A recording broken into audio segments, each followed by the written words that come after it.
Welcome to the Crime for Sleep channel. Let me know where you're watching from and what time it is. And don't forget to like, comment, and subscribe. Story 1, the sound of rain tapping against the basement window, was the first thing I noticed when I entered Detective Martinez's office that autumn afternoon. The rhythm was steady, almost metronome-like, as if someone was counting the seconds until a long-awaited revelation would surface. I'd been called in to consult on a case that had haunted the department for months, a simple missing persons report that had grown into something far more intricate than anyone could have imagined.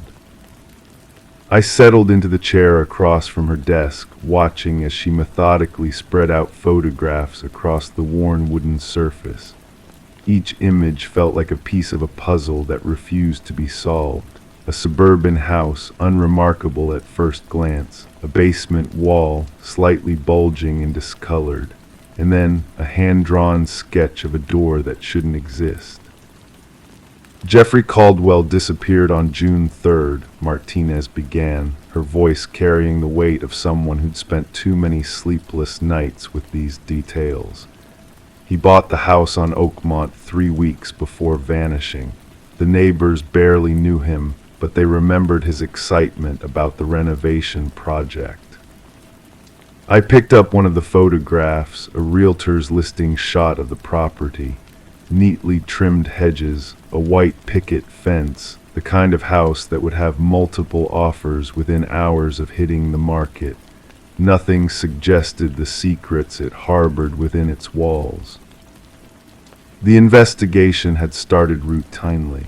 Caldwell's sister reported him missing when he failed to show up for their weekly dinner. His car was parked in the driveway, his wallet and phone on the kitchen counter, but Jeffrey himself had vanished without a trace. The local police searched the house, the yard, even the nearby woods. But it wasn't until a contractor came to finish Caldwell's renovation work that the mystery began to unfold. The contractor noticed something wrong with the basement wall, Martinez explained, sliding another photograph across the table. He said it felt hollow in places, as if there was empty space behind it. When he started to investigate, he found a second wall, a false one, that had been plastered over. I studied the image, noting the slight irregularity in the wall's surface. It would be easy to miss if you weren't looking for it. The contractor had carefully removed sections of the false wall, revealing an old wooden doorframe behind it, but this wasn't just any door. It led to a narrow corridor, barely wide enough for a person to walk through, Martinez continued, her voice dropping to almost a whisper. The corridor ended at a steel door, rusted but sturdy, and here's where it gets strange. She pulled out the sketch again. The door had a mail slot despite being underground. Above the slot was a series of names, each one etched carefully into the metal frame. There were 6 names in total, all clearly visible except for the last one, which appeared fresher than the others, as if it had been added recently. Jeffrey Caldwell, I read aloud. His name was the last one on the list. Martinez nodded slowly. We managed to trace the previous homeowners. 3 of them are still alive, but none remembers anything about a second basement door or a hidden corridor. The other 2, she paused, collecting her thoughts. The other 2 disappeared under similar circumstances. One in 1983, another in 1997. The pattern was there, subtle but undeniable. Every 10 to 15 years, a new name would appear on the door and the person would vanish. But why? And who was adding the names? We reviewed every piece of evidence, every statement from neighbors and acquaintances.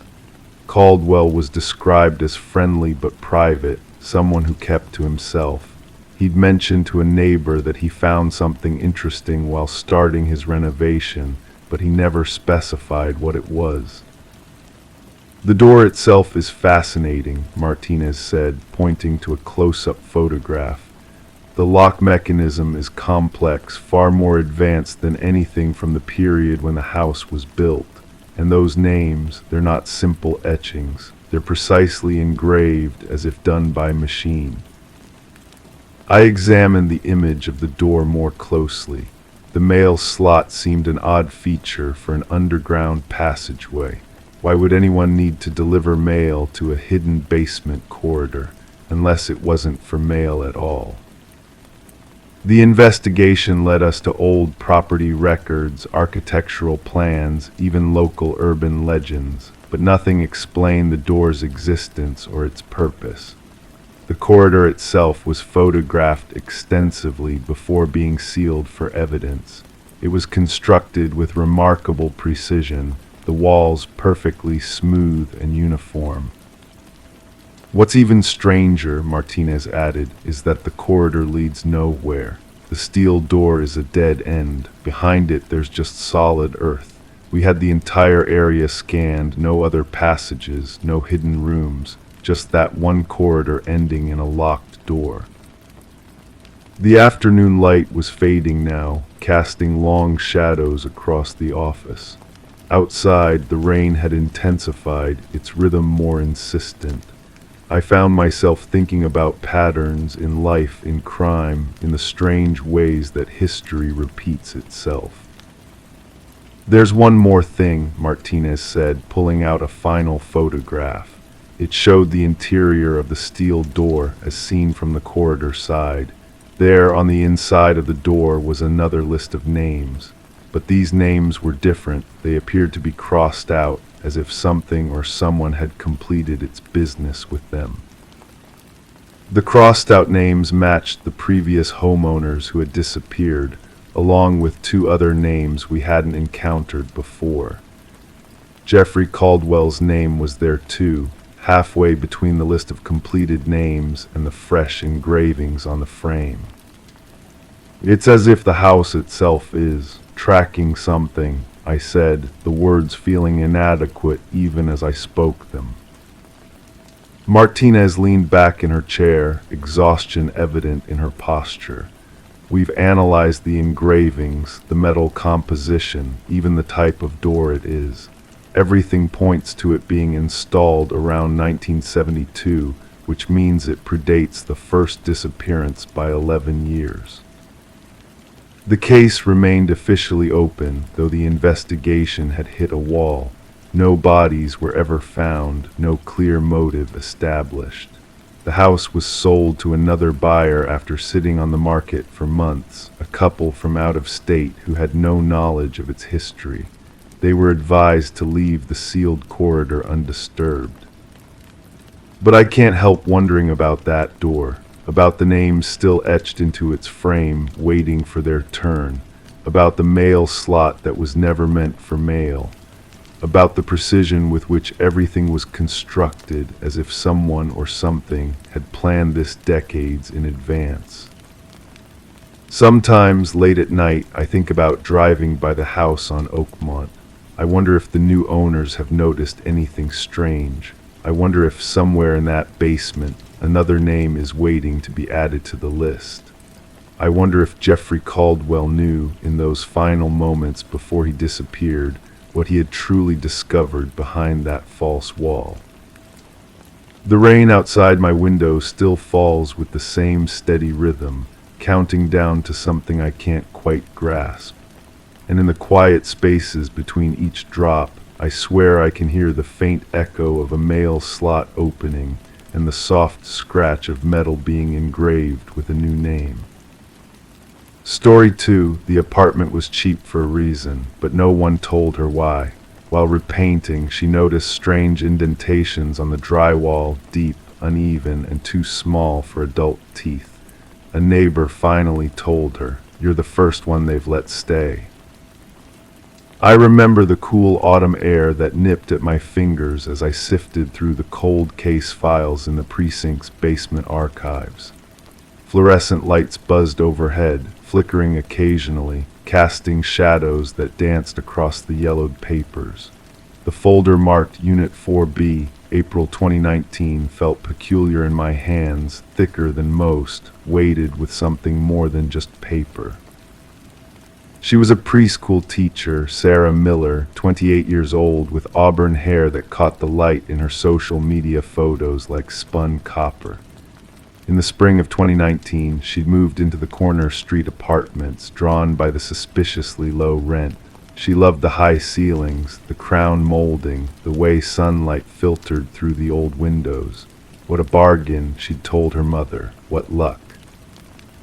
The super, an elderly man named Walter who wore sweater vests regardless of season, handed her the keys with trembling fingers. His gaze lingered just a moment too long on the brass numbers, 4B, before releasing them into her palm. "Just remember," he mumbled, "first coat of paint dries fastest at night."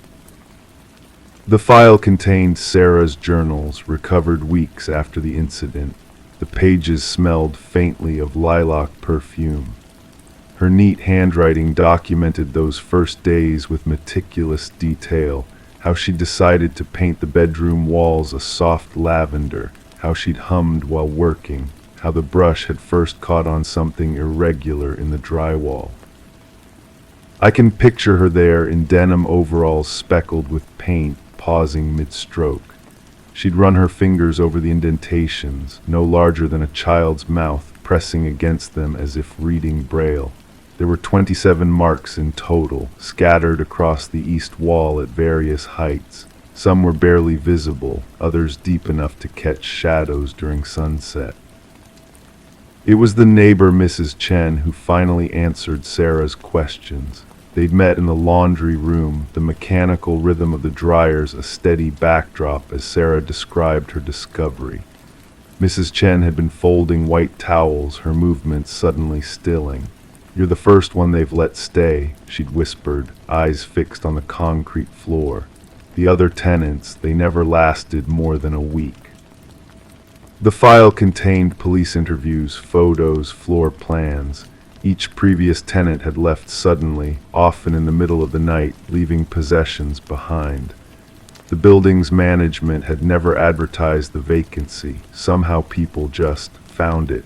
And always the walls remained unchanged, despite multiple repaintings. Sarah's journal entries showed a gradual transformation in her perception. Initially dismissive, she'd explained away the marks as wear and tear, perhaps from a previous tenant's furniture. But as nights passed, she began noting patterns. The indentations weren't random, they formed clusters, almost like constellations, usually near the baseboard or window frames. By day 7, she'd started hearing scratching sounds behind the walls. By day 10, she was sleeping with the lights on. Her final entry, dated April 17th, reads, "They're not just marks, they're messages, and tonight I think I finally understand what they're saying." The police found the apartment empty the next morning. No sign of forced entry, no indication of struggle. Just a freshly painted lavender wall with 27 indentations, and one more. This one at eye level, deeper than the others, with something trapped beneath the paint. A tiny tooth, its roots still fresh. Sarah Miller remains listed as missing. The apartment sits vacant, though rent listings mysteriously appear online every few months. Walter still holds the keys, his hand still trembling as he waits for the next tenant brave or foolish enough to stay. I've closed many files in my career, but this one haunts me. Sometimes, late at night when the station is quiet, I wonder about those marks. Were they warnings, messages, or something far more sinister? The mind creates patterns where none exist, psychology tells us. But what if some patterns exist precisely because we insist on seeing them? The folder feels heavy as I return it to its shelf in the archives. Outside, night has fallen. Somewhere in the city, Unit 4B stands empty, its freshly painted walls waiting for someone new to notice what lurks beneath.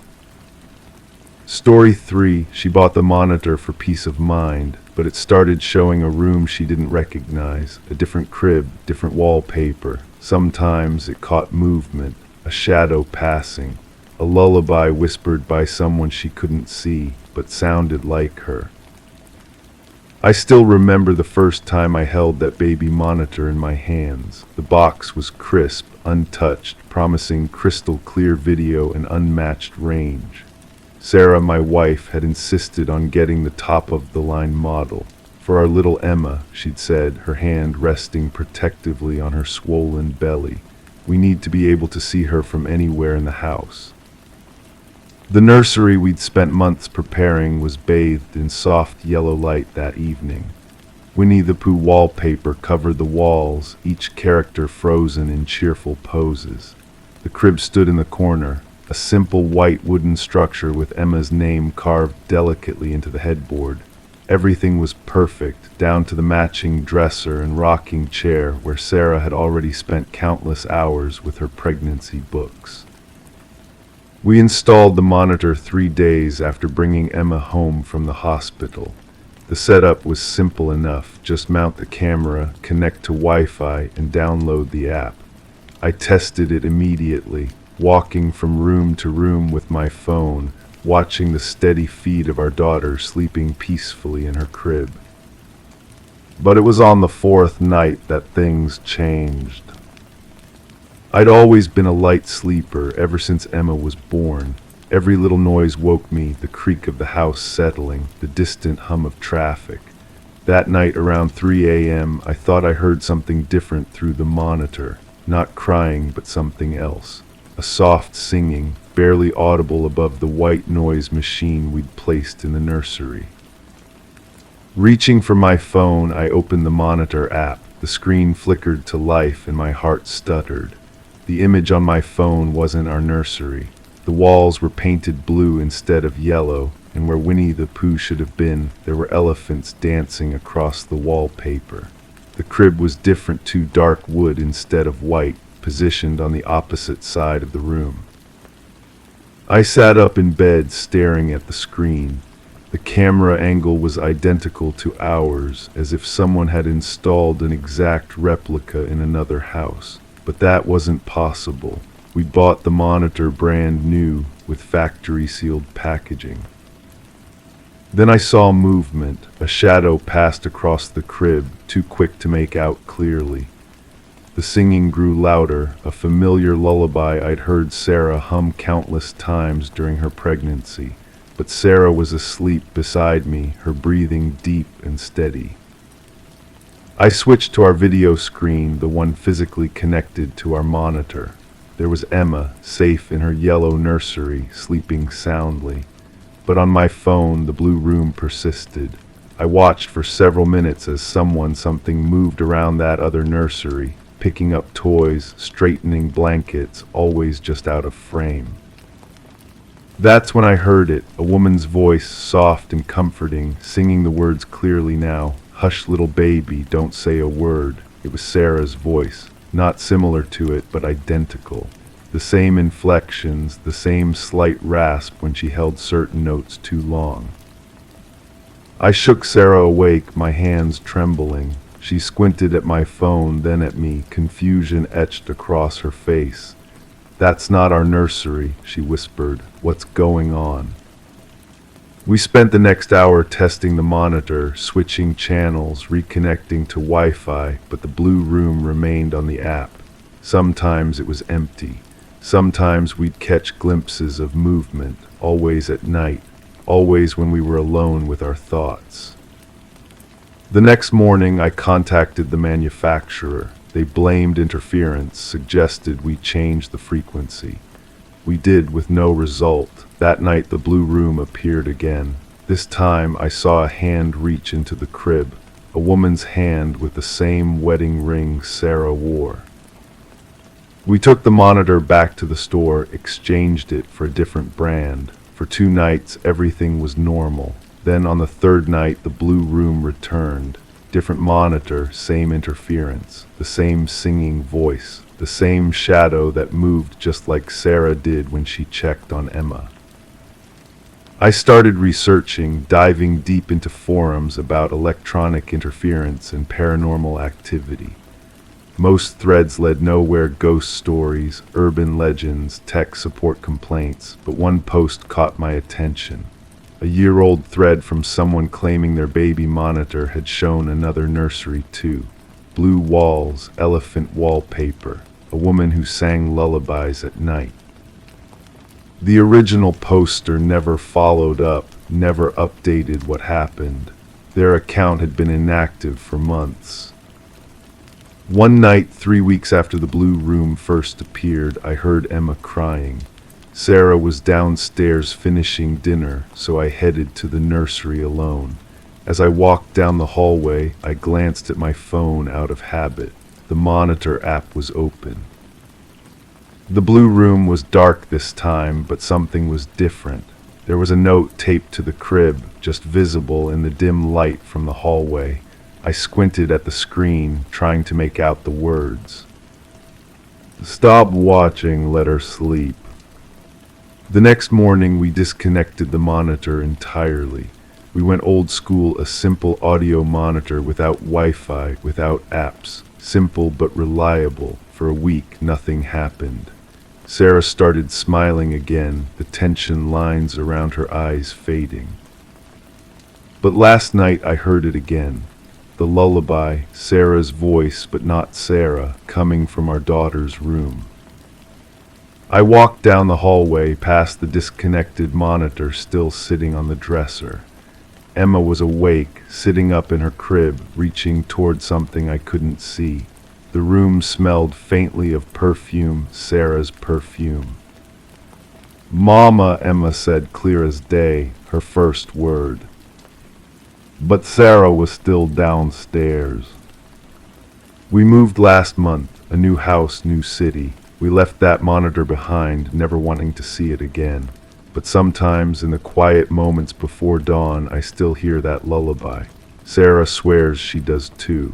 And Emma, now 2 years old, occasionally stops playing and stares at empty corners, waving at something only she can see. Last week, while unpacking the last of our boxes, I found something that made my blood run cold. An old photograph from Sarah's childhood. Her bedroom walls were painted blue with elephant wallpaper. The same room I'd seen through our baby monitor a year ago. Sarah doesn't remember much about her mother, who died when she was very young, but in that photo, there's a crib in the corner. Dark wood, positioned exactly where I'd seen it on that haunted monitor feed. I still don't understand what we saw that year, what connection existed between that room and our daughter. But sometimes, when I'm up late working and the house is silent, I check Emma's room more than I should. Because I know that somewhere in another place or time, there's a woman watching over a baby, singing the same lullabies Sarah knows by heart. And I wonder if that woman knows she's being watched too. Story 4, August 14th, 2020. That's when Lily Henderson's camera caught the first glimpse of him. The footage is still burned into my memory, not for what it shows, but for what it implies. 8 seconds of grainy night vision footage that changed everything. I remember the day she came into the precinct. It was late morning, and the light filtering through the dusty windows cast long shadows across the linoleum floor. Lily was a retired school teacher, small and precise in the way people of her generation often were. She held a USB drive in one trembling hand. "I don't know who else to tell," she whispered, sliding the device across my desk. "He's been living in my house." The video began at 2:47 a.m. A static shot of her living room, beige sofa, potted fern, the heavy curtains she'd inherited from her mother. For 24 seconds, nothing moved. Then the curtain behind the sofa shifted ever so slightly. A man stepped out, careful as a shadow. He crossed to the coffee table, picked up her reading glasses, held them close to his face. When her bedroom light clicked on down the hall, he turned and melted back behind the curtain without a sound. This pattern repeated over 37 nights. Some nights he'd emerge to touch her photographs. Other times he'd sit in her armchair, running his fingers over the upholstery where she'd sat hours before. Once he'd even entered her kitchen and drunk from her milk bottle, not enough to notice, but enough to mark his presence. I studied the footage frame by frame. His face, always partially obscured, showed only a profile, prominent nose, thin mouth, balding head. No distinguishing marks, no clear features. "How long has this been happening?" I asked Lily. She looked at me with eyes that had lost sleep for months. "I don't know. I only started recording because things weren't where I left them. Books in the wrong order, teacups rinsed when I was sure I hadn't washed them. I thought I was losing my mind." That afternoon, we searched her house. Behind the curtain, we found an indentation in the carpet, a spot where someone had stood, night after night, perfectly still. The ventilation grate above showed signs of tampering. In the attic crawl space, we discovered a makeshift bed, a worn sleeping bag, empty water bottles, and a notebook. The notebook contained detailed observations. Tuesday, she made chamomile tea at 8:15, read for exactly 43 minutes, turned off the light at 9:58. She looks tired lately. Entry after entry chronicled Lily's life with clinical precision. No rage, no obsession, just the careful documentation of a man who seemed to believe he belonged in her space. DNA from the sleeping bag led us to Ralph Cranston, a former maintenance worker at Lily's school. He'd retired the same year she did, though they'd never spoken beyond polite hallway greetings. When we arrested him, his reaction was not what I expected. "She needed someone to watch over her," he said quietly, as if this explained everything. Living alone at her age, someone had to make sure she was safe. Cranston received a 12-year sentence for burglary and stalking. Lily moved to her daughter's house upstate, but the case haunts me still, not because of its resolution, but because of what it suggests about the fundamental nature of violation. Sometimes in the quiet hours of my own night shifts, I think about those 37 recorded visits. I wonder how many more came before, and how many others might be happening right now, unseen intruders hidden in plain sight, waiting for the lights to go out. The most unsettling detail emerged during Cranston's psychological evaluation. When asked why he chose Lily, he simply replied, "She reminded me of my mother. They had the same way of turning pages in a book." And just like that, the ordinary becomes terrifying, the simple act of reading transformed into an invitation for observation. I still have that USB drive. Sometimes I watch it, not for evidence, but to remind myself how thin the barrier is between safety and invasion. How easily the sacred space of home can be breached by someone who believes they belong there.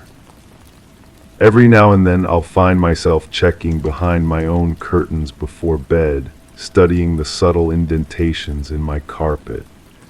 Because if there's one thing the Henderson case taught me, it's that privacy is an illusion, and sometimes the only thing protecting us is our ignorance of being watched. Story 5. The faded brass numerals on the door gleamed dully in the dim hallway light. 304. I ran my fingertips across them, feeling the smooth metal where hundreds of guests had done the same. It felt real, solid, permanent. But it wasn't. I should know, I'm Detective James Winters, and this was supposed to be a routine missing person case. Instead, I found myself sitting in this quiet police station at 3 a.m., staring at a file that made less sense with each page I turned. My coffee had gone cold hours ago, but I didn't care. The missing girl's face stared up at me from her ID photo, Sarah Bennett, 28, last seen checking into the Windward Hotel. The hotel manager's words kept echoing in my mind. She was definitely in room 304. I remember because it's our best suite on the 3rd floor. but when he went to check on her after 3 days of no sightings, the room was immaculate, untouched, as if no one had ever been there at all. What happened next defied explanation. Sarah's journal was found weeks later, wedged between the headboard and the wall of room 308. The pages were mostly intact, but what I read made my skin crawl. Her handwriting started neat and precise. By the end, it was barely legible. Day 1, the room is lovely, number 304. The manager mentioned it was just renovated. Everything smells like fresh paint and wood polish. Day 2, how strange. I came back from lunch today and my key card didn't work. When I went to the front desk, they said I'm in room 306. Must be a computer glitch. The room looks exactly the same, though. Day 3, it happened again. Now the door says 308, but inside nothing has changed. My clothes are still in the dresser, my toothbrush by the sink. Am I losing my mind? Day 4, the closet wasn't this big yesterday. I can barely see the back wall now. It stretches deeper than it should. The hangers scrape against something when I push them. The last entry was just a sentence. It wants me to go deeper. We interviewed every guest, every staff member. No one remembered seeing her after the first day. The hotel's digital key card logs showed her room had been 304 all along. But the maintenance man, old Tom Bradley, he remembered something different. He'd been called to fix a stuck drawer in that girl's room. He swore it was 306, then he paused, confused. Or was it 308? I walked those halls myself. Each time I left and returned, something felt different. I couldn't put my finger on it. The pattern in the carpet seemed to shift. The numbered plates on the doors looked newer, older, then newer again. The footage from the security cameras didn't help. Every time Sarah's figure appeared in a frame, the timestamp jumped or the image distorted. We caught glimpses, her walking down the hallway with her rolling suitcase, her key card held between her fingers, but never saw which door she actually entered. The last thing we found was scratched into the back of the closet door in room 308, hidden beneath a loose panel. 3 words, "Don't geo deeper." We never found Sarah Bennett. The Windward Hotel closed 6 months later. Financial troubles, they said, but others whispered about guests who refused to stay more than one night, about doors that locked from the inside with no one in the room, about footsteps in empty hallways. Sometimes late at night I think about that closet, about what might have been waiting in its impossible depths, about where Sarah went that 4th day. And I wonder if she's still walking down those endless hotel corridors, searching for a room number that stays the same. Even now, as I close this case file, I can hear the soft scrape of hangers against something in the dark. Room 304 doesn't exist anymore. They turned the entire 3rd floor into storage. But sometimes, maintenance still gets calls about strange noises coming from where that room used to be. They don't investigate those anymore. Story 6, I still remember the way my hands trembled as I held that teddy bear for the first time. Its fur was matted in places, evidence of years of love and abandonment, but there was something comforting about its soft brown glass eyes. They had that glimmer of a toy that had seen countless bedtime stories and tears, countless moments of childhood wonder. I found it at Salvator's thrift store on Preston Avenue, nestled between an old brass lamp and a cracked picture frame. The price tag read $3.50. My name is Detective Sarah Brandt, and what started as an ordinary Saturday afternoon turned into an investigation that would consume my life for months. The store was quiet, just the gentle hum of fluorescent lights and the occasional creak of wooden floorboards as Mrs. Salvator restocked shelves. The late afternoon sun filtered through the dusty windows, casting long shadows across the cramped aisles. I was there looking for a birthday gift for my niece when a teddy bear caught my eye. Its golden brown fur seemed to call to me, and before I knew it, I was reaching for it. As I picked it up, something about the weight felt off, too heavy. I remember running my fingers along the worn seams, feeling something hard beneath the fabric of its chest. That's when I squeezed it. Slero. The voice was tinny, mechanical, but unmistakable. My name. How could a decades-old toy say my name? I squeezed again, my heart beginning to race. 1407 Mulberry Street. My address. I felt the color drain from my face. I glanced around the empty aisle, but no one was watching. My hands had begun to shake. You left me here, but I never left you. The voice faded with a slight crackle, and the store fell back into silence. I stood there for what felt like an eternity, the teddy bear suddenly feeling too heavy in my hands. My knuckles were white where I gripped it, my breathing shallow. Something deep inside told me this wasn't a coincidence. As a detective, I'd learned to trust that feeling. I approached Mrs. Salvator at the counter, trying to keep my voice steady as I asked about the bear. She barely glanced up from her crossword puzzle. Found that one in a box donation last week, she said, marking down the price. Came in with a bunch of other toys, nothing special about it. But there was something special about it, something terrifyingly special. Back at the precinct, I sat at my desk, the bear staring up at me with those glass eyes. The late night shift had begun, and the office was mostly empty save for Officer Daniels at his desk across the room. The hum of computers and occasional radio chatter created a soothing backdrop as I worked. I carefully opened the back seam using a pair of evidence gloves. Inside, I found what I was looking for, a modified voice chip and a small digital recorder. These weren't the standard parts of a 1980s teddy bear. Someone had placed these here, someone who knew me. The voice chip had been carefully recorded with 3 specific phrases, not random, not coincidental, personal. I played it again, letting each word sink in. The quality suggested recent recording, not old audio from when the bear was manufactured. I spent the next few hours reviewing the security footage from Salvator's, tracing the donation box's origin.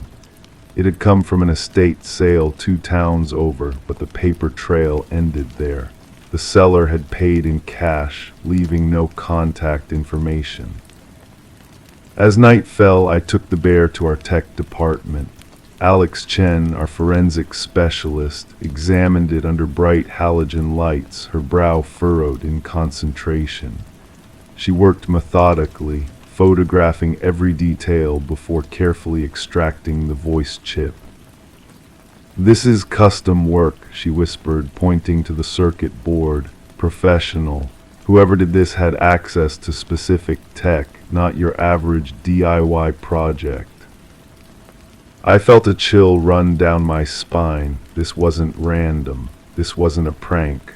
Someone had gone to great lengths to get this toy to me. The next few weeks brought more questions than answers. The estate sale had been at the house of a woman named Evelyn Porter, who had passed away 3 months earlier. No family came forward to claim her belongings. Her neighbors remembered her as a quiet woman who lived alone for over 20 years. I visited her house, now empty, windows boarded up, walking through rooms that still smelled faintly of lavender and dust. In what had been her bedroom, I found an old photograph in a cracked frame. A young girl, maybe 8 years old, smiled back at me. She clutched a teddy bear, the same one I had found. The girl was me. I didn't remember taking the photo. I didn't remember Evelyn Porter, but the evidence was undeniable. The resemblance, the location, it all pointed to a connection I couldn't explain. My hands shook as I turned the frame over. Written in faded ink on the back, Sarah and Mr. Cuddles, summer 1987. Memory is a fragile thing.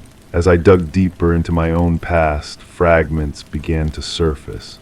Repressed memories of days spent with a kind neighbor who watched me while my parents worked, Mrs. Porter, the woman who lived across the street until she moved away suddenly when I was 8. The investigation led me to storage units, old police reports, and finally to a sealed court document from 1988. Mrs. Porter had been investigated for something involving children in her care, but the case was dropped due to lack of evidence. My parents had moved us away shortly after. The voice came back to me then, clear as day. You left me here, but I never left you. I understood now. Mrs. Porter had never forgotten. She had kept this toy all these years, and someone, perhaps a relative, perhaps someone else, had modified it after her death. They wanted me to remember. They wanted me to know. But what really happened in the summer of 1987? Why had my mind locked away these memories so thoroughly? And who had made sure the teddy bear found its way back to me? As I sit here writing this report, the bear rests in an evidence locker, its story incomplete. The lab found traces of DNA on the voice chip, not Mrs. Porter's, but someone else's. Someone still out there. Sometimes at night, when the office is quiet and I'm alone with my thoughts, I can still hear that mechanical voice. And sometimes I wonder if there's something else I've forgotten, something else waiting to be found. The stuffed animal with someone else's voice sits in darkness, waiting for its story to be complete. And I can't shake the feeling that it's still watching me with those glass eyes, holding secrets that even I don't know yet. Story 7, she wanted to plant tomatoes. Instead, her spade hit plastic. Inside the bag were dozens of Polaroids, photos of families, couples, children, all smiling, all posed in the same backyard, the same one she just moved into. And in the last photo, someone had circled the swing set, written beneath it, "Start digging here."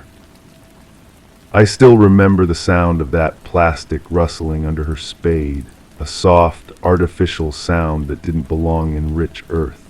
She told me about it while we sat in the station, her hands still stained with soil, trembling slightly as she sipped her coffee. I'd been a detective for 22 years, but something about her voice, about the way she described finding those photos, made the hair on the back of my neck stand up.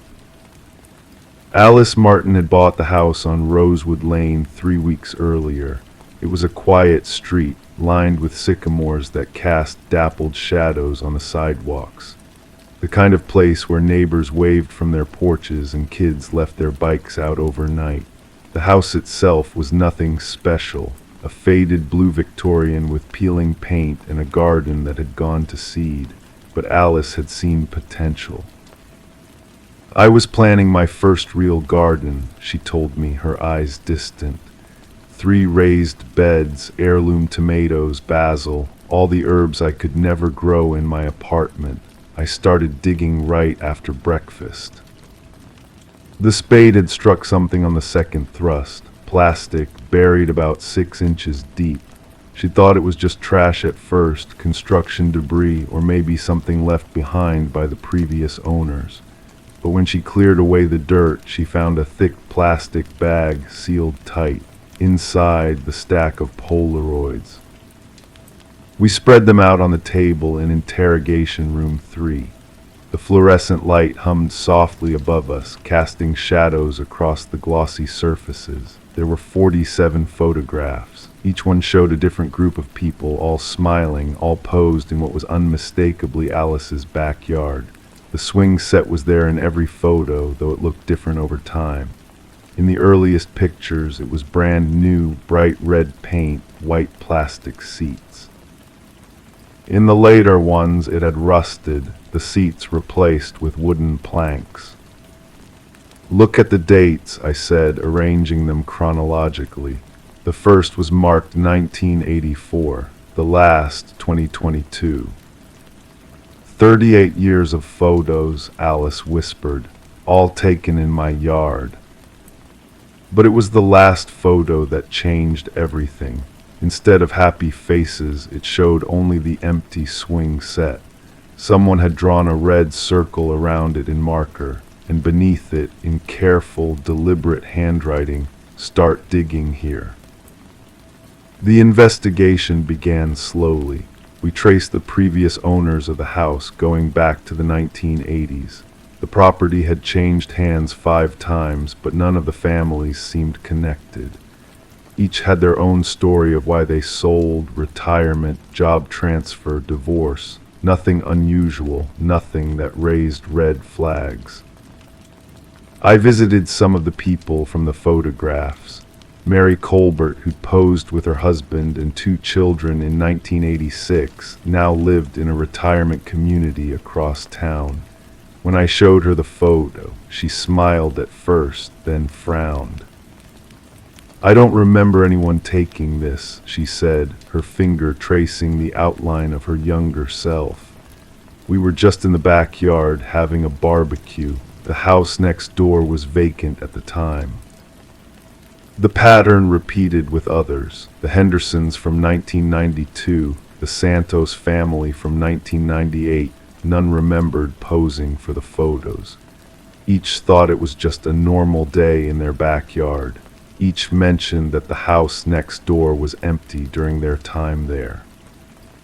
We excavated beneath the swing set the next morning. The team worked carefully, removing soil layer by layer.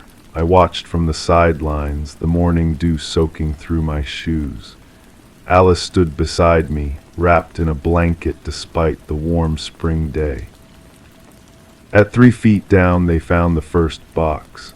Wooden, about the size of a shoebox, wrapped in plastic. Inside were more Polaroids, but these were different. No smiling families. Instead, they showed the backyards of other houses on Rosewood Lane, and in each, a single person was circled in red. By the end of the day, we'd found 7 boxes. Each contained more photographs of the neighbors, taken from what appeared to be windows, treetops, and hidden vantage points.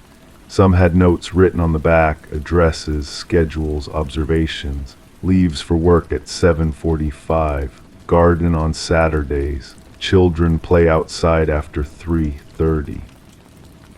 The investigation shifted.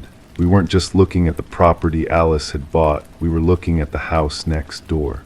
The one that every resident mentioned had been vacant during their time on Rosewood Lane. The one that appeared in the background of every Polaroid, partially obscured but always there. Its windows dark, its curtains drawn. Records showed the house had been owned by the same trust for 40 years. No one lived there officially, but property taxes were paid regularly. We obtained a warrant and went inside. The smell hit us first, stale air, dust, something chemical underneath. The rooms were mostly empty, except for a single upstairs bedroom that overlooked Alice's backyard, and in that room we found the camera. A Polaroid Sun 600, its case dusted with fingerprints. Beside it, shelves lined with albums, each labeled with a year. Inside were hundreds more photographs of families on Rosewood Lane, some dating back to the early 1980s.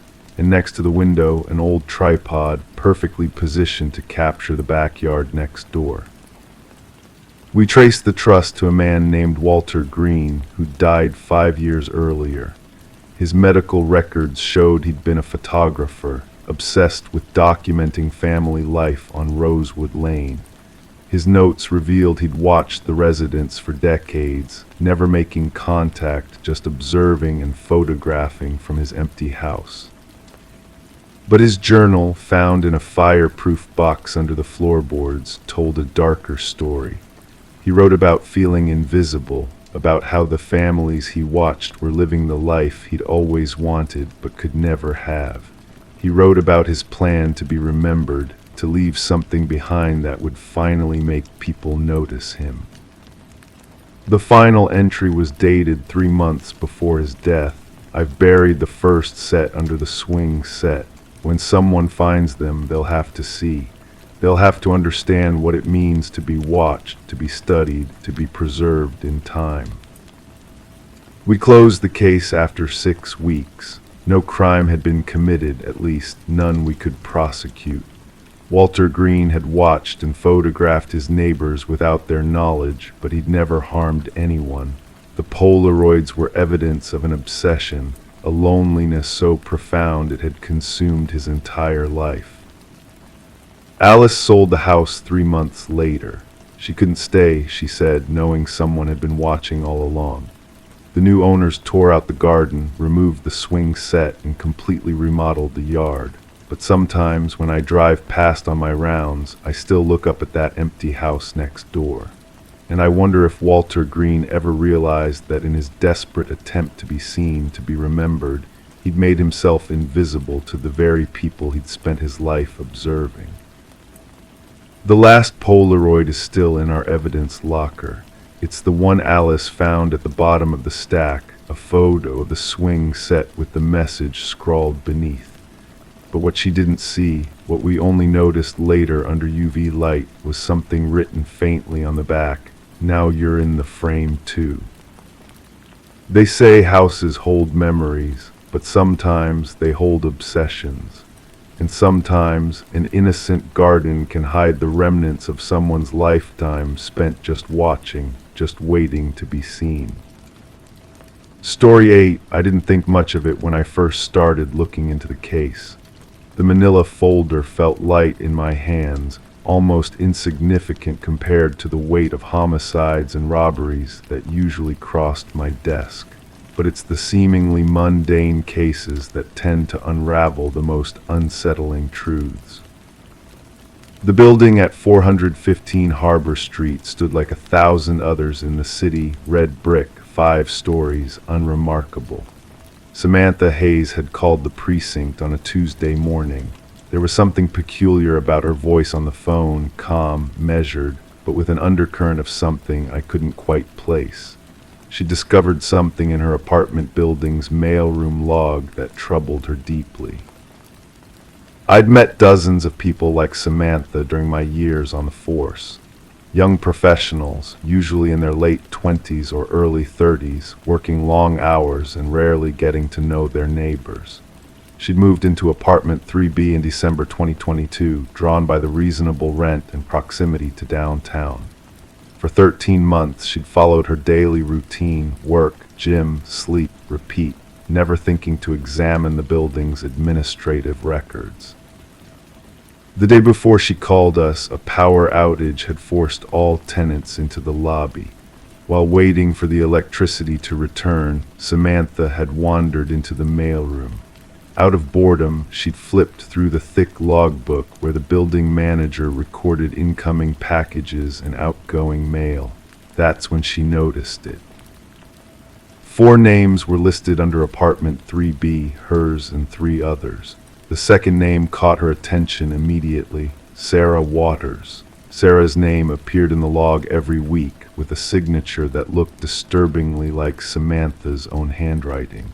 The log had been tracked without interruption for over a year, never noting that Sarah had moved out. I remember sitting in Samantha's modest living room as she showed me the logbook entries she'd photographed with her phone. Her fingers trembled slightly as she scrolled through the images. The signatures were indeed nearly identical to hers, same looping S, same elongated, same precise dot above the I. The building manager, a middle-aged man named Gregory Larson, claimed ignorance when I questioned him. He said he'd never met Sarah Waters and assumed she'd moved out before Samantha moved in, but the records told a different story. According to the paperwork, Sarah Waters had signed a lease in January 2020 and had never formally terminated it. Her rent was still being automatically paid through a bank account that remained active. I spent the next 2 weeks piecing together Sarah Waters' life. She had worked as a data analyst at a tech startup downtown until February 2022, when she suddenly stopped showing up. Her colleagues had assumed she'd quit without notice, not uncommon in the high-pressure startup world. Her social media accounts had gone dark around the same time. No one had filed a missing person report. She seemed to have simply vanished. The disturbing part was what I found in the forensics report. The handwriting samples we collected from the mailroom log showed no signs of forgery. Our expert, Dr. Ellen Chen, gave her professional opinion. The signatures from Sarah Waters and Samantha Hayes appear to have been written by the same person.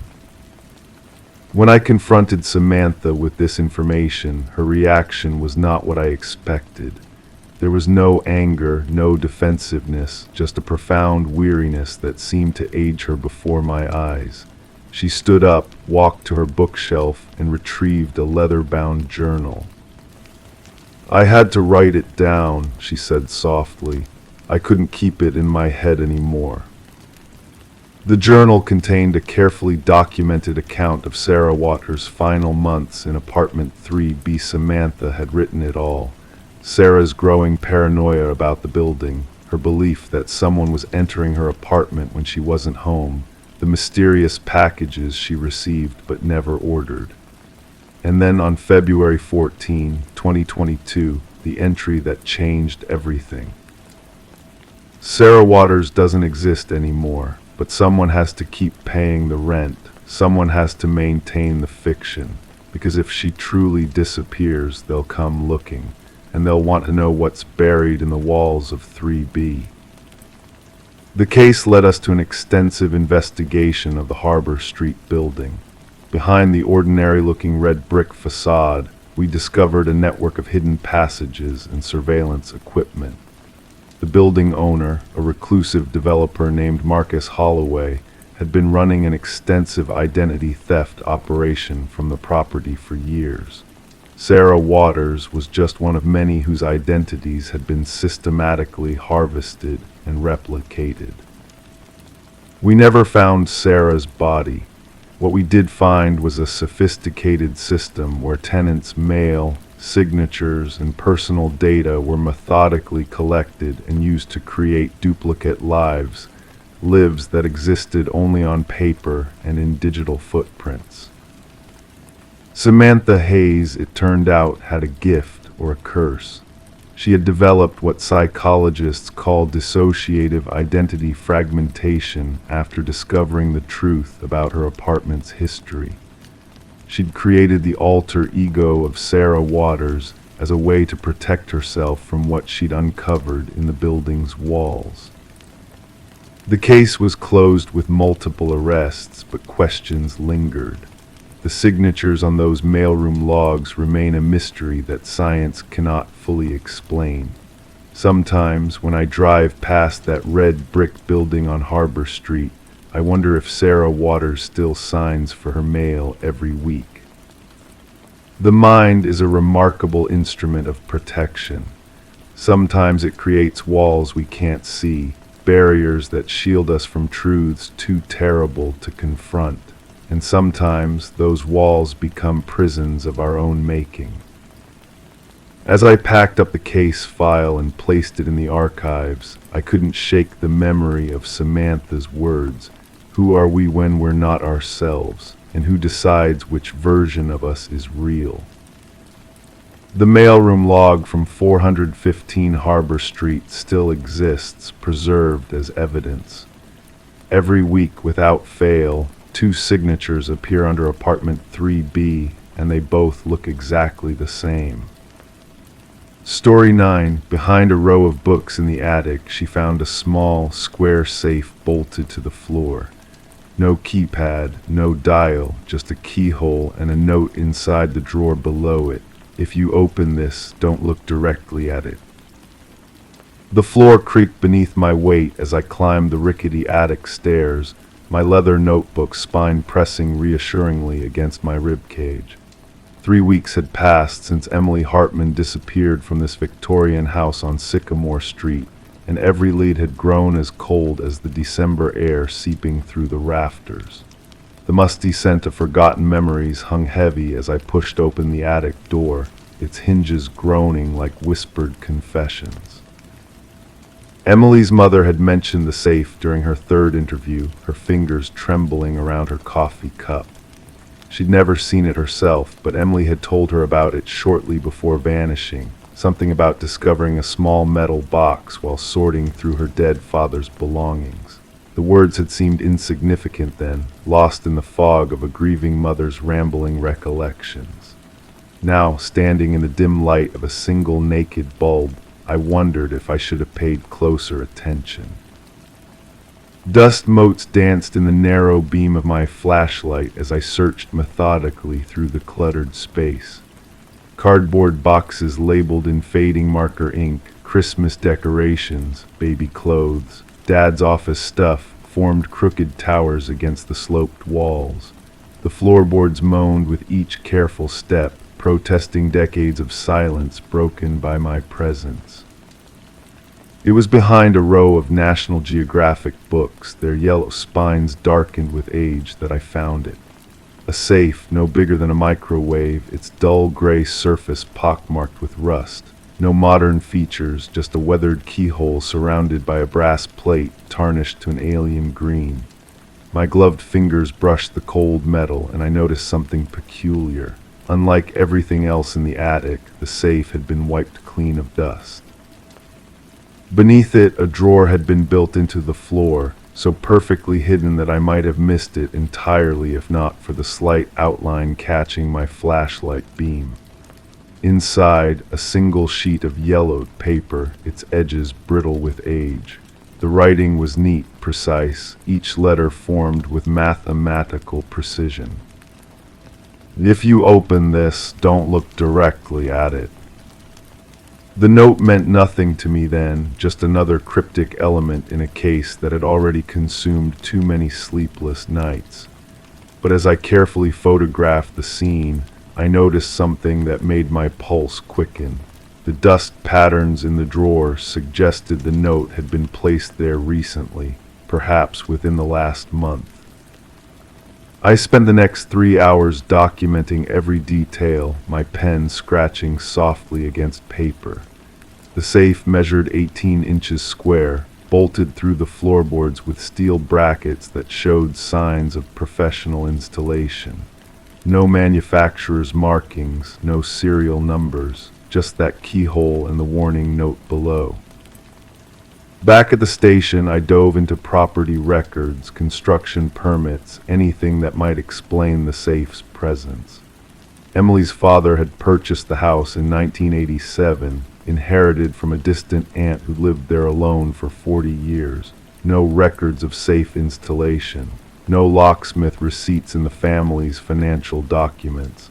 The house blueprints showed a simple attic space, no mention of floor modifications. Emily's best friend, Sarah, finally revealed something crucial during our fourth interview. Emily had become obsessed with the safe in the weeks before her disappearance. She'd spent hours in the attic trying to find a key that might fit, searching for clues in her father's old papers. She'd even contacted a locksmith, but something had made her cancel the appointment. Sarah remembered Emily muttering about some warnings being better heeded. Breakthrough came unexpectedly. While sorting through Emily's laptop, our tech specialist found a folder titled Safe Research dated 2 days before her disappearance. It contained dozens of images, old newspaper clippings, blurry photographs, handwritten notes. One article from 1952 described a series of unexplained disappearances in the area.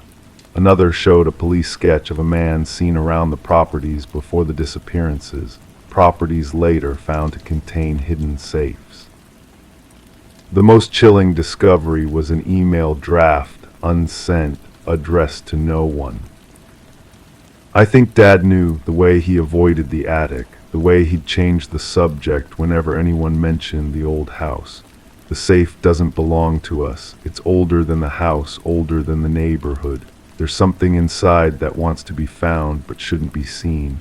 If I disappear, don't open it. Just seal the attic and sell the house. We brought in experts, locksmiths, safe technicians, even a metallurgist to examine the composition of the metal. The safe defied every attempt to analyze it without opening it. X-rays produced blank images. Thermal cameras showed no heat signature. Ground-penetrating radar couldn't identify its contents. 2 months after I first found the safe, we located the locksmith Emily had contacted. He'd made notes about their phone conversation, but remembered it vividly because it had disturbed him. Emily had described the safe and the warning note, asking if he knew anything about safes designed not to be looked at directly. He'd thought she was playing a prank and told her he'd never heard of such a thing. The case went cold 6 months after Emily's disappearance. The house remained empty, the safe untouched, but I couldn't let it go. I found myself thinking about that warning note at odd hours, wondering what could be inside something that shouldn't be seen. Last week, while reviewing old case files, I discovered something that made my blood run cold. The distinctive handwriting on the warning note matched samples from Emily's father's journal, entries dated 20 years before the safe was found. He'd known it was there all along. The final entry, written the day before he died in a car accident, simply read, "Emily must never find it. Some doors, once opened, cannot be closed." The safe remains locked to this day, its contents unknown. Emily Hartman is still missing. And sometimes, late at night when I'm reviewing the case files, I wonder if the warning wasn't meant to protect what was inside the safe, but to protect us from it. The house on Sycamore Street has new owners now. I hear they're renovating the attic, converting it into a children's playroom. I've never told them about the safe. Maybe some secrets are better left buried beneath rows of dusty books, waiting in the dark, content to remain invisible. Story 10, hidden in the attic, beneath a worn blanket, they discovered a porcelain doll with wide, unblinking blue eyes. Sarah and Michael, a young couple enamored by the Victorian house's intricate details and mysterious allure, brushed off the doll as just another forgotten relic. But that night, a subtle unease settled in as they drifted to sleep. The air grew heavy, the silence stretched thin. By morning, the doll had vanished from the attic, only to reappear at the foot of their bed. Detective Rachel Winters, greeted by a brisk autumn morning, received a chilling call. In the master bedroom, a woman lay in an unnatural pose, eyes frozen in terror. Nearby, the male victim seemed to have been fleeing. The crime scene was pristine, no signs of struggle or forced entry. Detective Winters observed the deliberate positioning, likening the female victim to a doll plucked from its display. The investigation unfolded with eerie testimonies from neighbors' shadows seen where none should be, ghostly laughter echoing through empty halls. Forensic analysis revealed vintage fibers, akin to those in antique dolls, clustered around the victims in the attic. Yet no trace of an intruder lingered, no fingerprints, no foreign DNA, no footprints.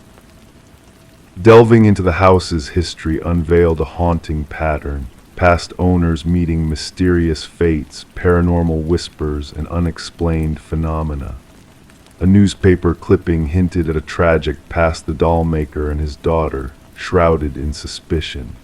Each victim, including Sarah and Michael, had tampered with the attic's space, unknowingly awakening a malevolent force. Old photographs unveiled the dollmaker's macabre creations, with one doll mirroring the sinister figure found by Sarah and Michael. Infrared scans traced invisible handprints from the attic to the crime scene, hinting at a spectral presence. A distant relative shared unsettling tales of the dollmaker's dark arts, infusing life into his creations through forbidden rituals. The case reached a standstill, the truth obscured by supernatural forces. Detective Winters, keeping the doll as evidence, found herself at the mercy of an otherworldly power. The doll vanished from custody, leaving behind a perplexing void. The house changed hands once more, its haunting legacy driving buyers away. The doll remained at large, a specter of unfinished business. Sarah and Michael's deaths joined the roster of unsolved mysteries, casting a shadow over Detective Winter's retirement. As whispers of the cursed doll lingered, a quiet vigil remained over the attic, a silent witness to the doll maker's legacy, waiting to stir on nights when the wind whispered of forgotten secrets. Story 11, the aged envelope with its yellowed edges and fresh stamp, arrived just days ago. The detective handled it with care, unveiling a single sheet of paper bearing a message typed in a hurried, uneven font. "I am sorry for what I did." The paper exuded a faint dampness, carrying a lingering scent of iron. A reddish smear along its bottom edge caught the detective's eye, not ink, but something more sinister. Detective Sarah Morgan, with her gloved hands, placed the letter into an evidence bag, her movements precise and well-practiced. The forensics team confirmed her suspicions. The red stain was indeed human blood, matching DNA from an unsolved homicide that had haunted the department for years. The victim, a young journalist named Rebecca Warren, had been brutally murdered in her apartment, her story left unfinished. Her laptop missing, her notes scattered, all pointing to a crime linked to her investigative work. Despite tireless efforts, the case had gone cold, leaving a void in the hearts of those who sought justice for Rebecca. And now this mysterious letter had surfaced, addressed simply to the Homicide Division. Paper and envelope yielded few clues, with only faint smudges hinting at the sender's cautious approach. The postmark, however, offered a glimmer of hope, a thread to pull in the tangled web of this unsolved mystery. Detective Morgan gathered her team, surrounded by walls adorned with the haunting images of crime scenes, timelines, and profiles of suspects who had evaded capture. Placing the letter at the heart of their investigation board, she declared, "This changes everything. Our killer shows remorse." Detective James Chen, her steadfast partner, raised a counterpoint, suggesting the blood could be a theatrical ploy, a taunt to mislead the investigation. As the team delved deeper, tracing the unique typewriter impression to a bygone model, they embarked on a quest through antique shops and collectors' dens, seeking a relic that could hold the key to unlocking the truth. Revisiting Rebecca's life unraveled a tapestry of dedication and courage. Her pursuit of truth had led her into the shadows of corruption, uncovering secrets that some would kill to protect. Interviews with her editor and loved ones unveiled a portrait of a fearless journalist, unyielding in her quest for justice. The arrival of a second letter, bearing the same typewritten message in crimson ink, intensified the investigation. The sender's words revealed a chilling truth. Rebecca's knowledge had posed a threat to those in power, unveiling a web of deceit and betrayal. The trail led to the mansion of a wealthy family entangled in a legacy of greed and manipulation. Through meticulous analysis, the forensics team uncovered a connection between the letters and the family's youngest daughter, Eleanor. Her stationery used for the correspondence linked back to her brother Richard, a man shrouded in secrets and lies. As the pieces fell into place, a dark narrative emerged, exposing a web of deceit orchestrated by those closest to the victim. Richard's arrest as he attempted to flee the impending truth marked a turning point in the case. Bank records unveiled a sinister exchange of funds between him and another key player, Michael Barnes. The truth unraveled with each revelation, leading to a confession that shattered the facade of innocence. In the quiet of the courtroom, as justice prevailed and the guilty faced their reckoning, Detective Morgan approached Rebecca's grieving parents. Though words could never heal the wounds left by loss, the closure brought by the conviction offered a sliver of solace. The blood-stained letters, now stored as evidence, stood as a testament to the unraveling of even the most meticulously planned crimes. They whispered a reminder that guilt, whether genuine or feigned, can be a weight too heavy for even the most cunning of criminals to bear. The case of Rebecca Warren transcended its tragic origins to become a lesson in the shadows of the human soul, where secrets lie waiting to be exposed by the light of justice. Story 12. The new homeowners were intrigued by the old intercom system that crackled late at night, a relic of the past wired but forgotten. One evening the husband pressed the button out of curiosity, and a mysterious whisper crackled through the speaker, asking, "Why did you come back?" Startled, he turned to his wife, who denied ever saying those words. The Victorian manor, surrounded by ancient oak trees, appeared serene with its blend of old charm and modern renovations. Daniel and Meredith Parker had bought the property at a surprisingly good price, despite the real estate agent's unease during the walkthrough. The vintage intercom system, linking all rooms, appealed to the couple's love for history.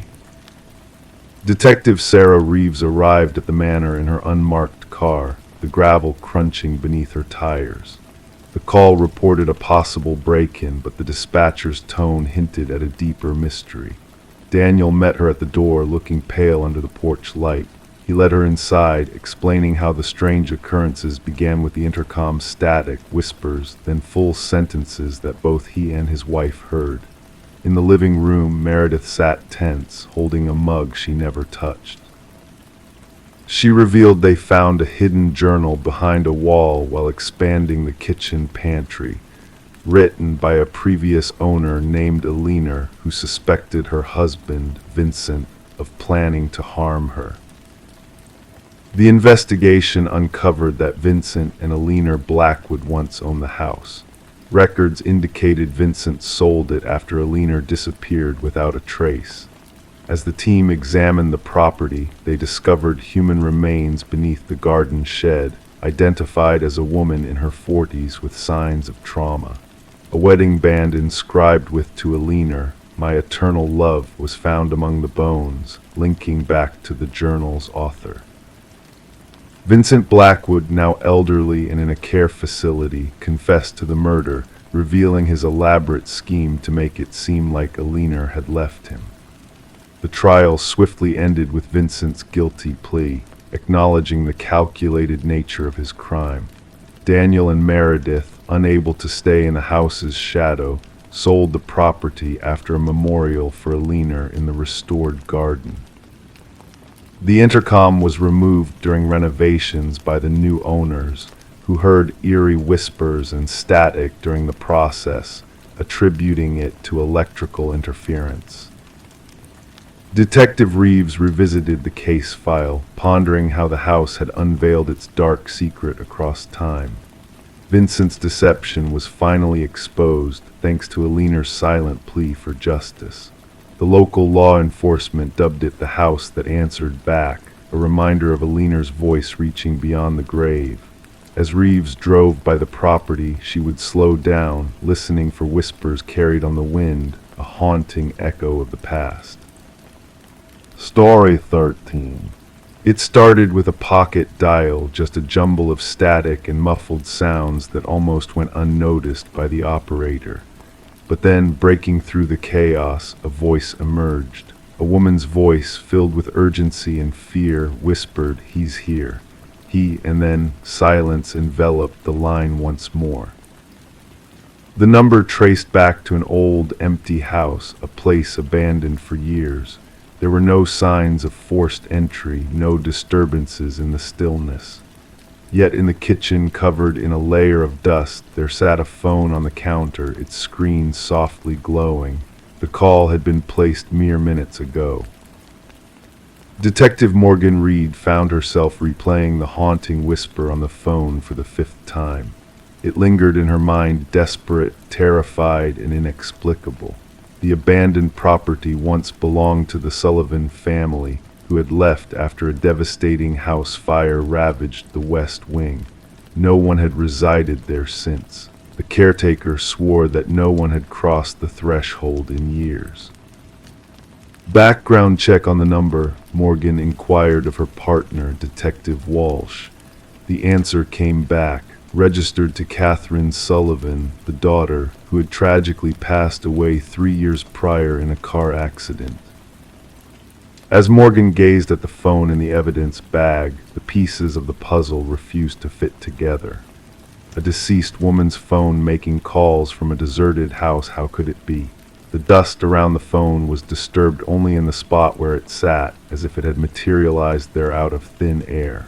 The forensic team's examination yielded no substantial leads, no identifiable fingerprints on the device, only elusive smudges, no footprints leading to or from the house. The locked doors and sealed windows held tight to their secrets. The recording of those 11 eerie seconds became the focal point of their inquiry, static breaths and those 5 chilling words. Voice analysis confirmed a 98% match to Catherine Sullivan's voice from old recordings. The timestamp revealed that the call coincided precisely with Catherine's death 3 years earlier, down to the very minute. Morgan and Walsh delved into Catherine's past, speaking with all who had known her. Her father, now remarried, appeared genuinely perplexed. Her mother, living in solitude in a small apartment, was overcome with emotion upon hearing the recording. "That's my Katie," she murmured. "She sounds so frightened." Catherine's former boyfriend, Mark Jennings, had a verified alibi for the night of the call, working a night shift at the hospital, corroborated by witnesses and security footage. Moreover, the house had sat empty. The call should not have been possible, yet it had happened. The investigation reached a standstill until a call from Catherine's mother reignited the flames of curiosity. "I found something among her belongings," she uttered, her voice quivering. "Katie kept a journal, the last entry. You must read it." Within the pages of the journal lay a meticulous account of Catherine's relationship with Mark. The initial affection, tainted by control, isolation, and ultimately fear. The final entry bore a stark message. "He discovered I'm leaving. He's enraged. If something happens to me, it wasn't an accident." Confronted once more, Mark's fa-ide crumbled under the weight of interrogation about the journal. "You suspect me of harming Katie because of her words. That's not proof," he retorted. Morgan pointed out, "You were the first responder at the accident scene, before emergency services arrived." "I was concerned when she didn't show up. I went looking for her," Mark insisted. "But her car veered off a remote road. How did you know where to search?" Morgan probed. His complexion drained of color. "I told you I was worried." Returning to the crash site, investigators conducted ground-penetrating radar scans. 20 feet from the impact site, they unearthed Catherine's actual phone, buried beneath the earth. The phone discovered in the house was a decoy stored at her parents' residence. Analysis of the buried phone unveiled deleted texts exchanged between Catherine and her sister on the fatal night. "Mark discovered I'm leaving him. He's tailing me in his car. And later, he's driving me off the road." Upon reevaluation, the medical examiner identified defensive wounds and bruising patterns on Catherine's hands, inconsistent with injuries sustained in the crash alone. Signs of a struggle, of violence. When officers descended upon Mark to make an arrest, they found an empty apartment, a shrine to Catherine, in his possession. Photographs, stolen mementos, news clippings about her demise. Among his belongings, an audio editing software and scripts detailing the fabrication of the phantom call using Catherine's voice from past recordings. A macabre game to toy with the investigation, to torment the grieving family. The scope of the inquiry broadened to encompass other instances where Mark had been involved as an emergency responder. 2 additional deaths of young women, shrouded in suspicion and deemed accidents, surfaced. Both had been entwined with Mark romantically. 6 days into the hunt, law enforcement spotted Mark's vehicle outside the Sullivan house. Inside, he sat at the kitchen table, fixated on a phone akin to Catherine's. Surrendering without protest, he confessed to Morgan during questioning. She wouldn't be silenced even after I silenced her. She persisted, accusing me. I needed everyone to hear her, to believe she lingered somewhere out there. A ghost's voice carries no weight in court. The jury swiftly reached a verdict of guilty on the charge of first-degree murder after a mere 3-hour debate. As the verdict resonated in the courtroom, Catherine's mother clutched the journal to her heart. Justice had prevailed not through supernatural means, but via the echo of Catherine's voice from her written words, her fears immortalized in ink, her final endeavors to seek refuge. The phone from the desolate house now rests in the evidence vault. Some officers swear they hear it ring, though its power source had been disconnected long ago. Catherine's narrative endures not as a ghost story, but as a testament that victims unearth ways to speak, even when their voices have been stifled. Story 14. In the dimly lit old apartment, peculiar sounds echoed through the walls, pipes groaning, floorboards creaking.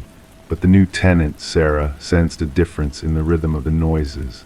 The footsteps above her seemed too deliberate, too steady for a building settling. They moved slowly, methodically, almost purposefully. Yet Sarah lived on the top floor with no one above her. One night, mustering her courage, Sarah tapped the ceiling with a broomstick. The eerie sounds halted abruptly, plunging the space into a heavy silence. Then in the stillness, a single knock echoed back to her from inside the ceiling. Sarah kept the unsettling incident to herself, attributing it to the quirks of the old building or perhaps a small creature roaming the hidden spaces. Night after night, the footsteps persisted, tracing their haunting paths across her ceiling in the darkness. She adapted, increasing the volume of her TV, wearing headphones to bed, anything to drown out the unsettling footfalls that seemed to watch her every move. Detective Morris stumbled upon the mysterious apartment incident when a maintenance worker uncovered a concealed crawlspace during routine repairs. Removing a section of drywall to fix a leak outside Sarah's unit, the worker stumbled upon a narrow passage not documented in the building plans. Inside, a makeshift living space was revealed: discarded food wrappers, empty water bottles, a soiled blanket, and a weathered notebook. The discovery prompted an immediate call to the police. Detective Morris, accompanied by his partner Detective Rivera, was met by a pale, shaken worker who repeated, "Someone's been living in the walls, someone's been watching." The notebook held detailed observations of Sarah Coleman's life, her daily routine, her visitors, her meals, her preferences. The neat handwriting deteriorated into erratic scribbles, with strange symbols etched in the margins. The final entry sent shivers down their spines. The subject no longer responds to my signals. She has chosen to ignore me. No one ignores me. Forensics teams unraveled a complex network of hidden passages woven into the walls and ceilings of the building, some dating back decades. These secret pathways connected to multiple apartments but terminated in discrete viewing points, with only Sarah Coleman's unit as the focal point. Interviews with current residents yielded no unusual experiences, but former tenants unveiled a different tale. 3 previous occupants of Sarah's apartment confessed to feeling watched or hearing unexplained disturbances, leading one to move out after a mere fortnight. Fearful of sounding paranoid, none had reported their encounters. The case took a chilling turn when forensics unearthed microscopic blood traces in one of the crawl spaces. DNA testing linked the samples to Martin Weaver, a former resident who had vanished without a trace 4 years prior. His abrupt disappearance had stumped authorities, despite a missing persons report filed by his family. Revisiting Martin's case, Detective Morris learned of the noises Martin had complained about above his apartment. Confronting the tenant, Edward, who dwelled upstairs, Martin had vanished soon after. Edward, a recluse who moved out hastily, left no forwarding details. A pattern emerged as investigators delved into Edward's past, a history of residing in top-floor units, limited social interactions, and sudden departures across 6 different apartment buildings over 2 decades. Witnesses remembered him as intense, fixated on maintaining silence in his surroundings. A breakthrough unfolded as the team uncovered Edward's remote cabin, adorned with photos and notes of former residents from various buildings. Maps detailing ventilation systems, journals chronicling observations, and a corkboard displaying missing persons reports painted a sinister picture. Beneath the board, investigators unearthed multiple shallow graves, each holding human remains. As the investigators worked to identify the victims, Detective Morris returned to Sarah's building, where residents still reported sporadic disturbances. During security system installations, a notebook surfaced in a hidden alcove, hinting at a new hideout. The chilling message inscribed within warned of an impending encounter that very night. Rushing to Sarah's aid, officers found her apartment deserted, with only a cryptic message on the fogged bathroom mirror guiding them to look up. A removed ceiling panel above the shower revealed an empty space, hinting at a narrow escape by the elusive Edward Mercer, a former construction worker skilled in creating hidden passages within buildings. Thermal scans detected no signs of ongoing habitation within the walls, leaving Sarah Coleman's fate shrouded in uncertainty. Her disappearance mirrored similar vanishing acts across state lines, prompting authorities to caution property managers about covert modifications and concealed spaces. The haunting thought that lingered with Detective Morris wasn't the buried remains or the meticulous notes, it was the memory of Sarah, alone in her apartment, hearing those footfalls from an invisible neighbor above. The footsteps that ceased when she tapped back. Sometimes, in the stillness of his own home, Detective Morris would find himself gazing up at his ceiling, listening intently, pondering who else might be listening from the shadows. And the manhunt for Edward Mercer continued, a phantom lurking in the hidden corners of society, leaving a trail of unanswered questions and chilling mysteries in his wake. Story 15. In the stillness of the night, a faint flicker danced across the baby monitor screen, like a secret trying to break free. The mother, half awake in her dimly lit room, brushed it off as mere interference from the outside world intruding into their sanctuary. But then the crackling static grew louder, and a voice, soft as a breeze, whispered, "SHHH, go back to sleep." A chill ran down her spine as if a ghost had brushed past. Her heart raced as she hurried to her son's room, the air heavy with a sense of unease. But when she reached the nursery, a scene of silent chaos greeted her. Her precious Samuel's crib stood empty, untouched by tiny hands. The room was as she had left it, the window shut tight against the night, the door securely locked. The only anomaly was the stuffed rabbit lying on the floor, its button eyes glinting in the pale moonlight, seeming to hold a secret within their glassy depths. Rebecca's screams pierced the night, a primal cry of a mother's anguish echoing through the darkness. The neighbors, stirred from their slumber, dialed emergency services, their concern palpable in the hushed tones of their voices. When the authorities arrived, they found Rebecca on the nursery floor, clutching the stuffed rabbit to her chest, her eyes haunted by the unknown. Samuel was gone, vanished without a trace, leaving behind a void that swallowed their world whole. The investigation that followed was shrouded in mystery, each clue leading to more questions than answers.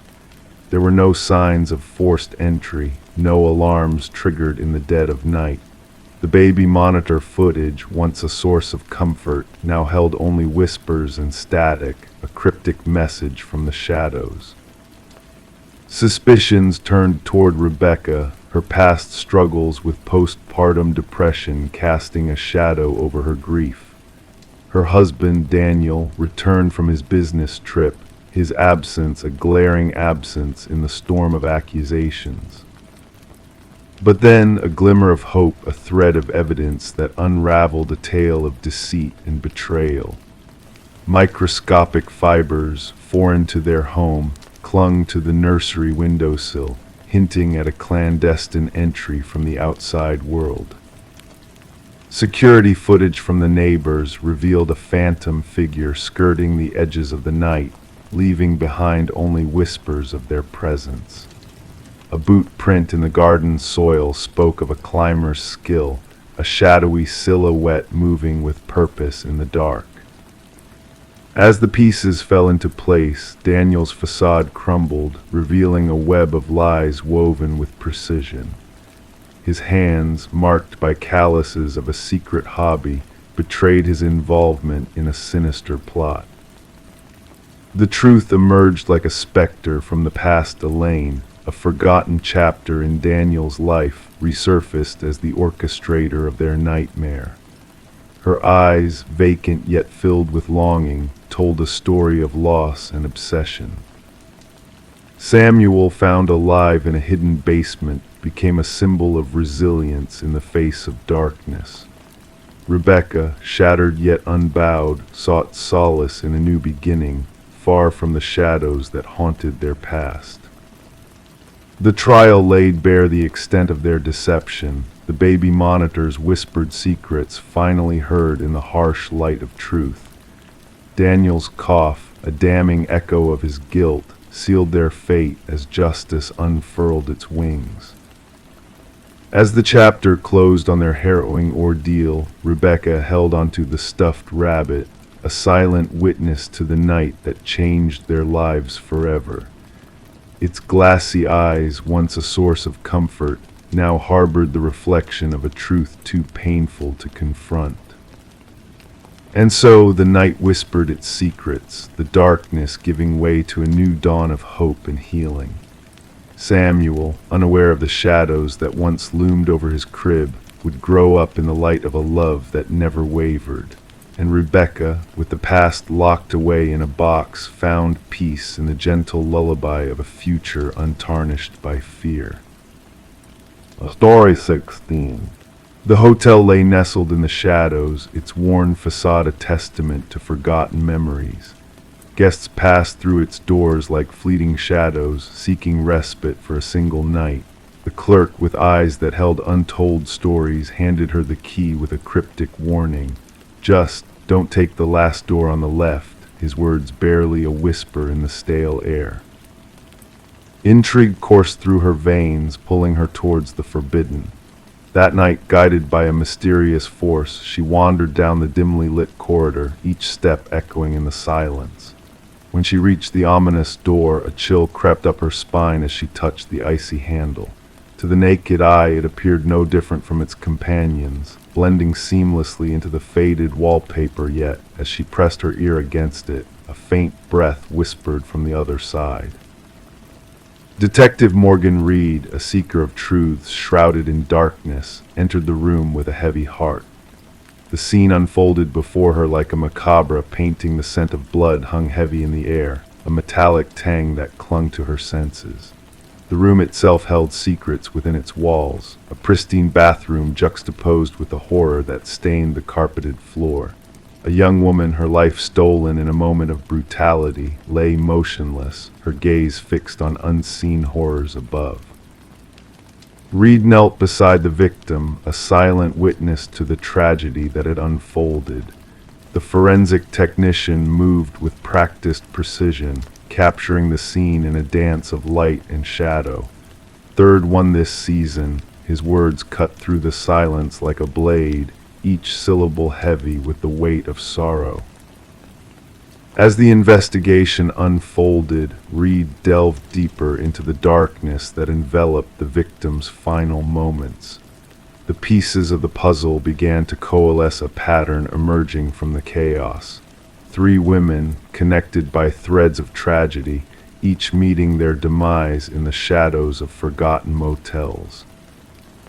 The truth, elusive and cruel, danced just out of reach. Reed traced the victim's final steps, seeking answers in the fragments of a shattered life. Elaine Werner, a woman of mysteries untold, had crossed paths with a predator in the guise of a man named C.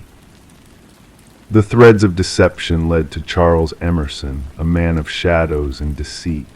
His facade crumbled under Reed's unwavering gaze, revealing the darkness that lurked beneath. A web of lies and betrayal, woven with meticulous care, unraveled before the detective's relentless pursuit of justice. In the courtroom, where the echoes of grief and loss lingered like ghosts, Emerson faced his reckoning. The truth, stripped bare for all to see, painted a portrait of a man devoid of remorse, a monster in the guise of a man. The case, dubbed The Door on the Left by a sensationalist media hungry for tales of darkness, left a mark on Reed that time could not erase. As she walked down hotel corridors in the dead of night, the memory of those lost souls haunted her footsteps, a reminder that evil lurked in the most unsuspecting of places. And in the evidence locker, where the keys to forgotten rooms lay dormant, a silent testament to the horrors that lay beyond closed doors. Each key a symbol of lives lost, of secrets buried, a chilling reminder that some doors once opened could never be closed again. Story 17. The small town held its secrets close, never uttering a word about the eerie house standing sentinel at the edge of the dense woods. It loomed alone, a forsaken relic with blackened windows and a porch sagging under the weight of time. No one laid claim to its ownership, no memory lingered of its builder. Yet when a band of hikers strayed too near, they stumbled upon a chilling sight, names deeply carved into the weathered wooden walls, etched like ominous premonitions. At the very bottom of the list, fresh and untouched by the harsh elements, was a name that none of them recognized, until a faint whisper pierced the stillness, one of them trembling as they confessed, "That name, it's mine." The call came in the dead of night, a routine report of trespassing logged by dispatch. The voice on the line belonged to Mason Wright, the intrepid leader of the hiking group who had made the unsettling discovery of his own name etched into the desolate house. The responding officers anticipated mere juvenile mischief, a prank gone awry among friends. However, what awaited them defied all logical explanation. Detective Sarah Keller arrived at the scene as darkness draped the forest in its inky embrace. Her flashlight pierced the shadows, revealing the weather-worn facade of the structure. The names 27 in total etched vertically on the eastern wall. Some names had faded with time, barely discernible against the worn wood, while others remained stark and fresh, as if carved just moments before. And at the very bottom, Mason Wright, the cut still fragrant with the scent of freshly hewn timber. "I've never set foot in this place before," Mason declared, his breath forming ghostly tendrils in the frigid air. "How could anyone know my name here?" The inquiry commenced with exhaustive background checks on each name etched into the walls. The findings sent shivers down the spines of the detective team. Every name belonged to an individual who had vanished without a trace over the past 40 years. Some cases had turned cold, while others remained active, but all shared a chilling commonality: the missing persons had disappeared while hiking alone. Forensic experts meticulously photographed each carving, noting the varying depths, techniques, and weathering patterns. The oldest name, Rebecca Hansen, harked back to a missing persons case from 37 years past. The case files recounted the tale of a young woman who ventured into the same woods and never returned, leaving behind only a solitary hiking boot by a babbling stream. Detective Keller delved deep into Mason's narrative, probing for any inconsistencies. Yet his story remained steadfast. He bore no ties to the area beyond this fateful hiking expedition with 4 college comrades. They had chosen their path at random, guided by an online suggestion. Nothing in Mason's background linked him to any of the other names adorning the ominous wall.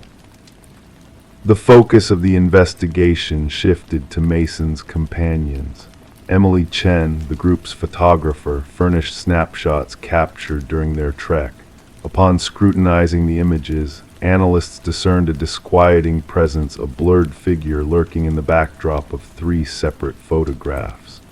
The figure, tall and lean, remained partly obscured by the gnarled trees. "We never glimpsed another soul on our journey," Emily asserted. "We would have remembered."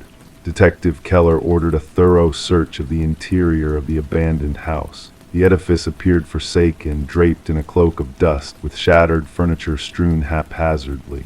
Yet in the bowels of the basement, officers unearthed a harrowing tableau.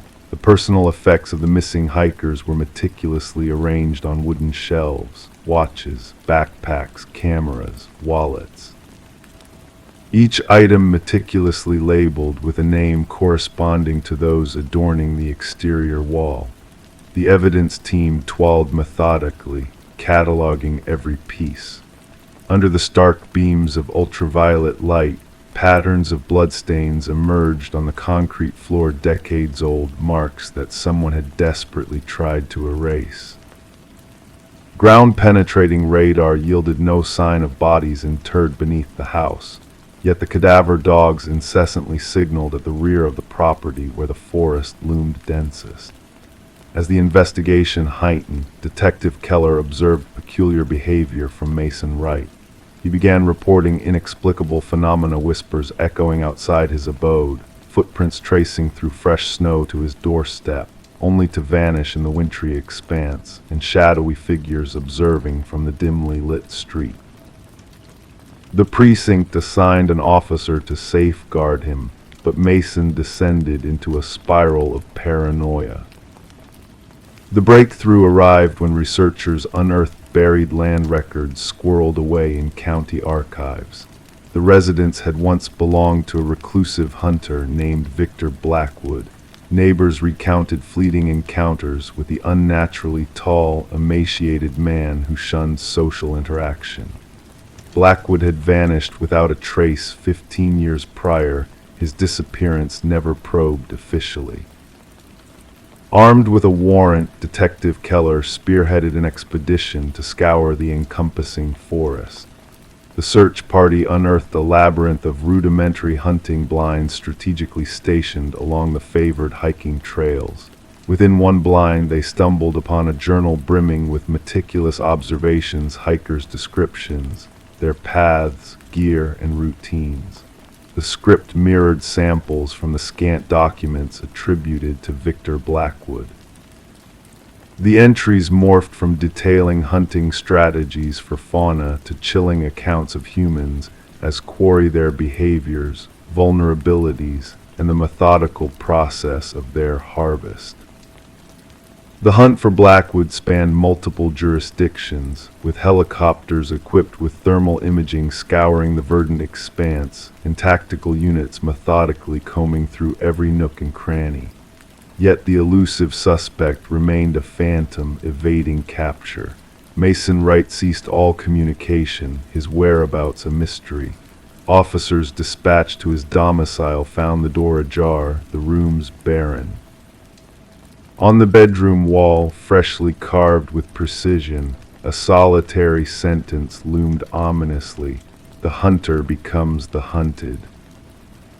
The quest for Mason persisted fruitlessly for weeks on end. Then, during a secondary sweep of Blackwood's abode, forensic technicians unearthed a bone-chilling secret.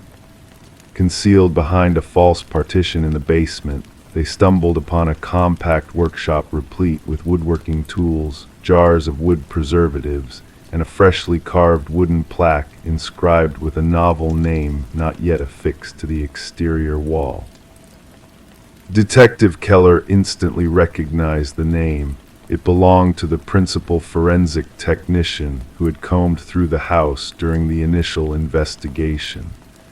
The technician had purportedly called in ill that morning, uncontactable by phone. Authorities erected an unceasing surveillance cordon around the house. Cameras tracked every approach, motion sensors primed for any intrusion. The trap was set. 3 nights later, sensors blared an alert. Surveillance footage captured a figure slinking from the forest, an impossibly tall, sinewy specter, moving with a disconcerting fluidity. As tactical teams closed in, the cameras momentarily faltered. Upon reactivation, the apparition had vanished into the ether. To this day, the enigmatic house remains under ceaseless watch. Mason Wright and the forensic technician were never recovered. The investigation endures, with fresh resources allocated as analogous vanishings plague other forested expanses. The names etched into the walls have transcended into lore among law enforcement circles. Some officers dare not utter them, while others steer clear of the case entirely. Local hikers now skirt a wide berth around the house, fearful that mere mention of it might consign their names to that dread roster, the names that none dare utter. Story 18. The ancient box lay hidden beneath layers of clutter in the attic, a silent witness to the passage of time within the old house. Among its contents were faded Polaroids capturing fleeting moments of joy and togetherness from years long past. These snapshots whispered of birthdays celebrated and family gatherings cherished, their colors muted by age. Everything seemed ordinary, innocent, until she reached the final photograph. In that last image, taken within the familiar confines of her living room, something unsettling lingered. The family portrayed in the picture was not hers. They sat on the sofa, smiles frozen in time, while a man loomed in the hallway behind them, barely visible in the shadows. Rebecca felt a shiver crawl up her spine as she scrutinized the eerie photograph, her fingers trembling imperceptibly. Descending the creaking wooden staircase, she carried the photo into the harsh light of the kitchen. The uncanny resemblance between her home and the scene captured in the Polaroid was undeniable. The archway, the crown molding, the bay window, all identical, yet occupied by strangers. The air in the house grew heavy, suffocating her with a sense of unease. When Detective Morgan arrived, his weathered leather jacket hinted at stories untold. With eyes that missed nothing, he examined the photograph with a practiced gaze, his gloved hand tracing its edges. "Tell me about the Nelsons who sold you this house," he rumbled, his voice low and steady. Rebecca confessed her lack of knowledge about the previous owners, the Nelsons, who had moved out of state before she arrived. Handing over the photograph, she watched as Morgan's expression betrayed nothing.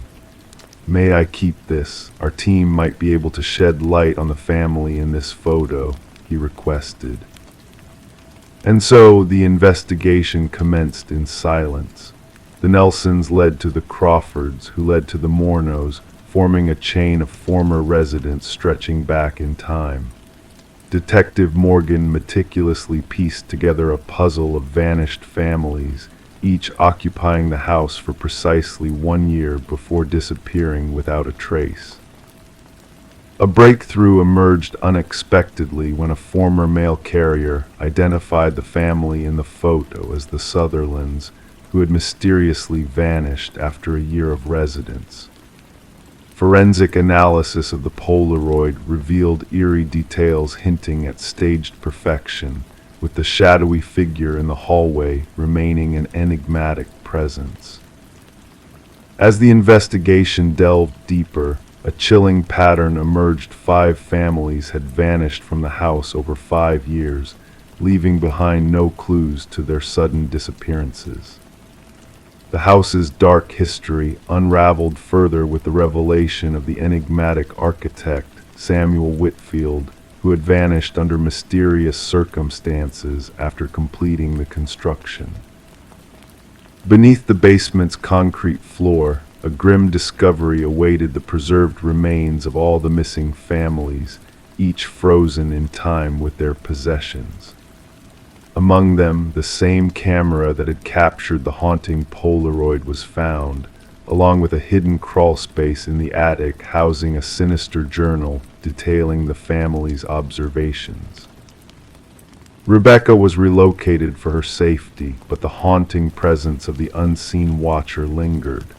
The investigation continued, shrouded in darkness, with the house standing silent and sealed off as a chilling crime scene. The mystery of Samuel Whitfield remained unsolved, his legacy haunting those who dared seek the truth.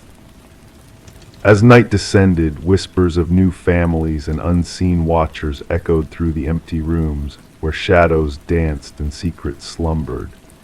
The enigma of the man in the photograph persisted, a spectral guardian of forgotten memories, watching from the darkness. And in the stillness of the night, those who sought answers found themselves ensnared in the chilling legacy of a house filled with whispers of the past. Story 19. The tale of the old Victorian home unfolded like a dream veiled in mystery. Michael and Sarah Klein embarked on a journey they never anticipated when they uncovered more than just peeling wallpaper. Each layer they peeled away whispered a different story, a story etched in ink on the walls. The name Eleanor Winters danced across the wall in a frenzy of desperate script, beckoning them into a world they never knew existed.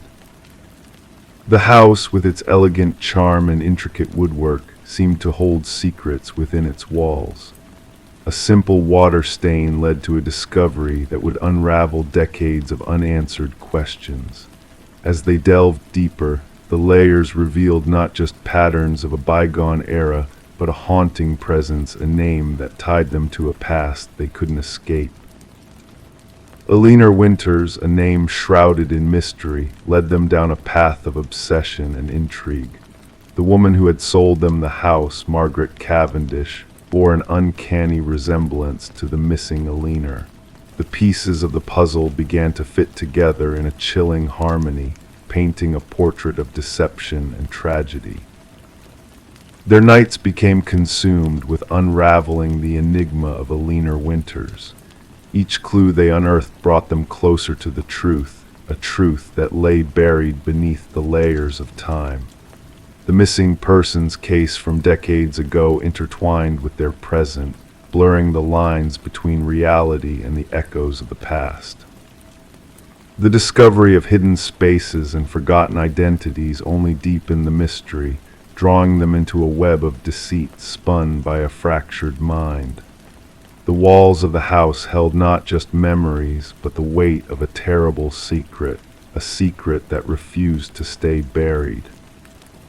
Forensic teams descended upon their home, turning it into a scene of inquiry and revelation. The truth, long concealed behind layers of ink and wallpaper, emerged with a chilling clarity.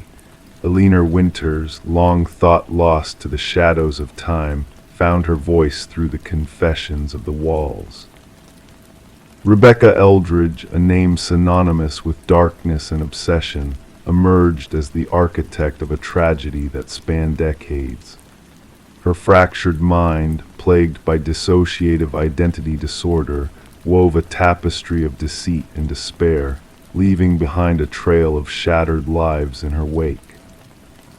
As the ground beneath their feet yielded the remains of a long-lost soul, the pieces of the puzzle fell into place. Rebecca, in her desperate bid to hold on to reality, had created a labyrinth of lies that ensnared all who dared to uncover the truth. The house, once a sanctuary of dreams, now stood as a monument to a crime long forgotten.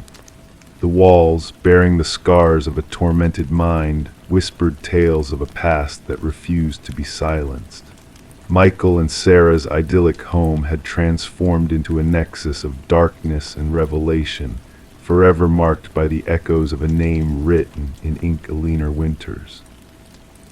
Story 20, the apartment had sat in silence for months, a stillness that whispered of secrets lingering in the air.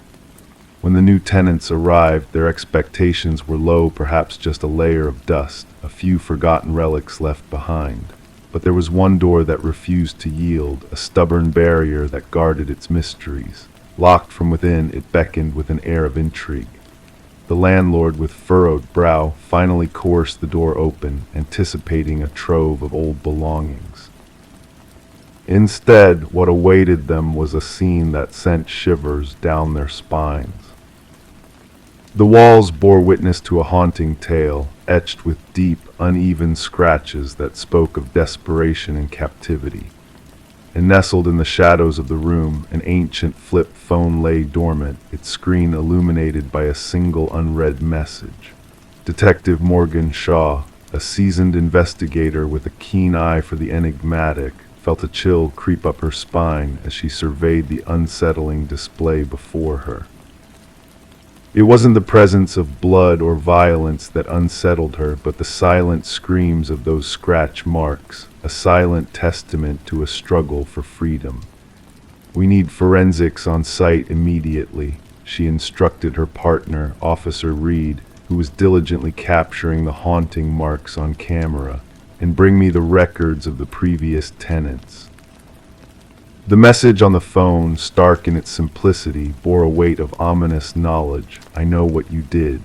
The landlord, a jittery figure with perpetually damp palms, divulged that the previous tenant had vanished without a trace, leaving behind unpaid rent and a void of unanswered questions. "A young woman kept to herself, left suddenly about 6 months ago," he muttered, his gaze skirting the closet as if fearing its secrets.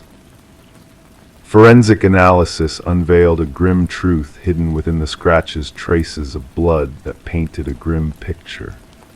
Most samples matched a single individual, presumed to be the missing tenant, Emma Caldwell, a 28-year-old woman who had vanished without a trace.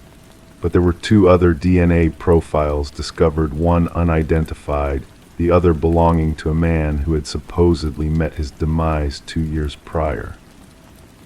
"This doesn't make sense," Shaw murmured, her gaze fixed on the perplexing findings. Derek Mercer, a man previously declared deceased after a tragic accident, now left his mark on the walls of Emma's prison. The pieces of the puzzle began to form a chilling tableau of interrupted lives and hidden horrors.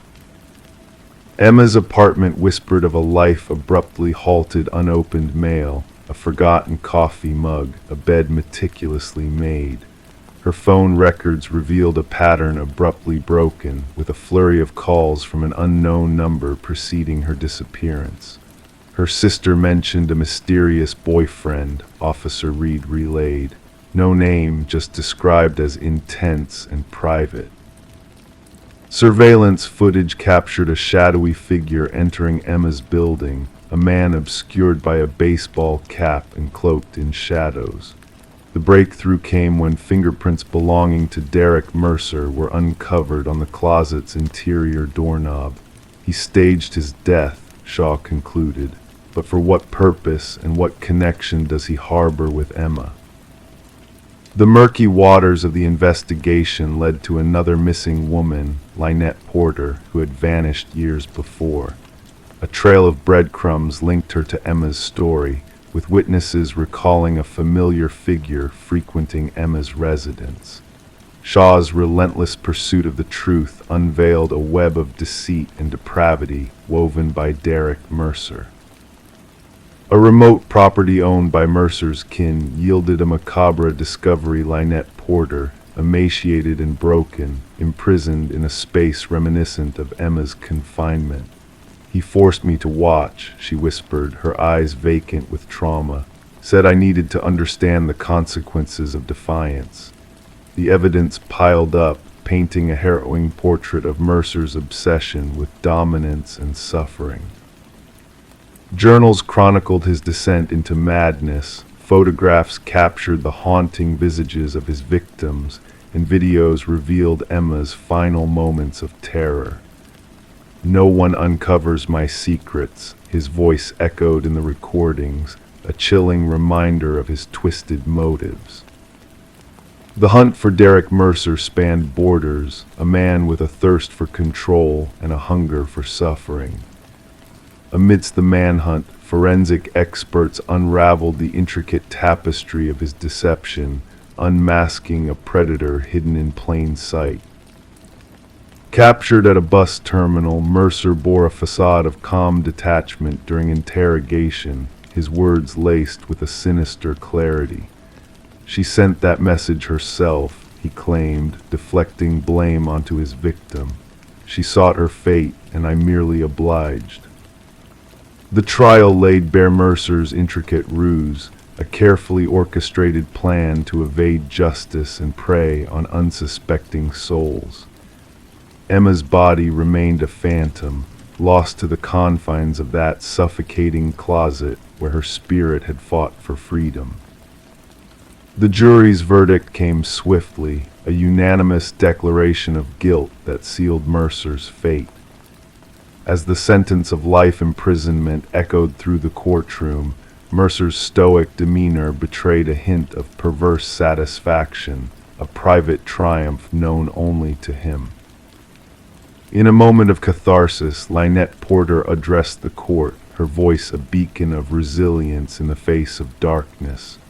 "He locked us in shadows," she proclaimed, her gaze unwavering. "But as he withers in his cell, I emerge into the light."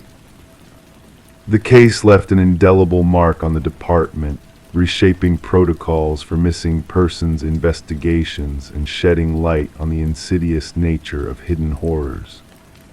Detective Shaw, a silent guardian of justice, kept a memento of Emma's ordeal a piece of the closet door, a stark reminder of the silent battles fought in the shadows.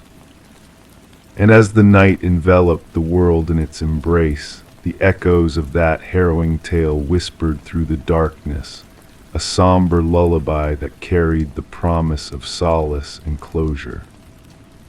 Story 21. In the quiet anticipation of impending parenthood, she decided to refresh the nursery's worn blue walls, a color steeped in untold tales. With each stroke of white paint, a hidden secret emerged, faint letters gradually sharpening into a clear message. "Don't let it hear you." A shiver ran down her spine as she stumbled upon tiny handprints in the fresh paint, impossibly high for a child's reach. This moment marked the genesis of what would later be dubbed the Whispering House case. The young couple, unsuspecting buyers of the Victorian residence, had been lured by a bargain price and cryptic assurances of trivial refurbishments. Detective Sarah Klein, bearing a notebook of mysteries, arrived at the door of the expectant mother, her fatigue evident in the circles under her eyes and the tremble of her hands. As the woman recounted the unsettling discovery of the hidden message and eerie handprints, she divulged the abrupt departure of the previous owners under cover of night, leaving behind only essentials packed into their car. Detective Klein navigated the creaking floors of the historic home, eventually standing in the nursery where the ominous message still lingered, a chilling reminder of the past. Back at the precinct, the detective delved into the property's tumultuous history, uncovering a trail of transient occupants and disturbing child welfare reports hinting at spectral disturbances. Further research unveiled the legacy of Alina Blackwood, the former owner who ran an orphanage and harbored a dark secret within the house's walls. Interviews with former residents exposed a recurring pattern of inexplicable phenomena, culminating in the appearance of the foreboding message during nursery repaintings. A forensic examination of the handwriting linked it to Alina Blackwood, while the identical handprints hinted at a sinister force transcending time. The investigation took a macabre turn when ground-penetrating radar revealed hidden shapes beneath the basement floor, leading to the grim discovery of 5 child-sized remains, each bearing a pendant with a name, a stark confirmation of Alina's heinous deeds. Luminol cast an eerie glow on the nursery walls, revealing countless handprints etched by desperate children seeking escape from their tragic fate. Alina's journals exposed her twisted belief in harnessing the life force of orphans to prolong her own existence, a malevolent scheme that ended in tragedy. With the victims laid to rest and justice served, the house remained a haunting enigma, its walls echoing with spectral whispers that defied explanation. Despite the demolition of the nursery, echoes of children's voices persisted, driving workers away in fear, sealing the house's fate as a condemned relic of unspeakable horrors. Detective Klein preserved a chilling memento of the case, a photograph capturing 5 luminous handprints in the darkness, a poignant reminder that some crimes leave indelible marks beyond the reach of time or paint. Story 22. The old Polaroid held secrets within its faded frame, a forgotten birthday frozen in time. Amidst the smiling faces and flickering candles, a hidden figure lurked in the background, unnoticed by all but the daughter who inherited the box of memories. The man, shrouded in shadow, stood on the edge of each photo, drawing closer with each passing snapshot. Sarah Winters stumbled upon the eerie collection while clearing out her mother's attic after the solemn funeral. A simple cardboard box labeled Memories revealed a trove of family gatherings from her childhood, each image tinged with a sense of unease. What should have been a comforting find turned into the beginning of a haunting revelation. In the first photo, the mysterious figure was barely discernible, a dark silhouette lingering at the periphery of her 7th birthday celebration. As Sarah flipped through the pictures, the shadowy presence began to move, inching closer into the heart of the family gatherings. By the final photo, he stood directly behind her younger self, an unsettling hand reaching out towards her shoulder, just beyond the frame. Puzzled and shaken, Sarah reached out to her father, seeking answers to the enigmatic man haunting their past. But his response was one of disbelief and confusion, leading Sarah down a path of uncertainty and fear. Detective Marcus Reed took on the case, his weathered hands sifting through the chilling evidence spread out on his desk. As rain tapped against the windows, casting shadows that danced across the photographs, the detective delved into the mystery with a keen interest. No one recognized the figure in the photos, and facial recognition software proved futile in unmasking the obscured man. Yet, as Sarah uncovered more images from different family gatherings, a computer specialist revealed hidden details that led to a breakthrough. Dental records linked the shadowy figure to Robert Keller, a maintenance worker who had disappeared years ago after being connected to unsolved child abductions in the region. Keller's presence in the photos, strategically hidden yet hauntingly present, tied together decades-old cases of missing children with a chilling precision. The investigation unearthed buried secrets as authorities searched Keller's former residence, discovering items belonging to the missing children. The pieces of the puzzle fell into place, connecting the shadow in the photos to a dark past of unspeakable horrors. Alone in her apartment, Sarah pondered the revelations that had shattered the illusions of her childhood. The news of identified remains near the vacation property brought a bittersweet closure to families who had long awaited answers. The shadow in the photos, once a hidden observer, had finally faced the light of justice, his malevolent presence laid bare for all to see. As Sarah carefully packed away the damning evidence, she knew that some threats lurked unseen, camouflaged within the snapshots of joy and celebration. The hidden figures that move through time, leaving behind a trail of devastation, serve as a chilling reminder of the darkness that can lurk beneath even the most innocent of smiles. Story 23. The real estate listing offered no hint of a basement. The blueprints, meticulously scrutinized, revealed no trace of it. Yet as the family unraveled the old carpet, a hidden door emerged, a door adorned with a heavy, rusted handle that resisted their efforts to open it. With combined strength, they finally pried it ajar.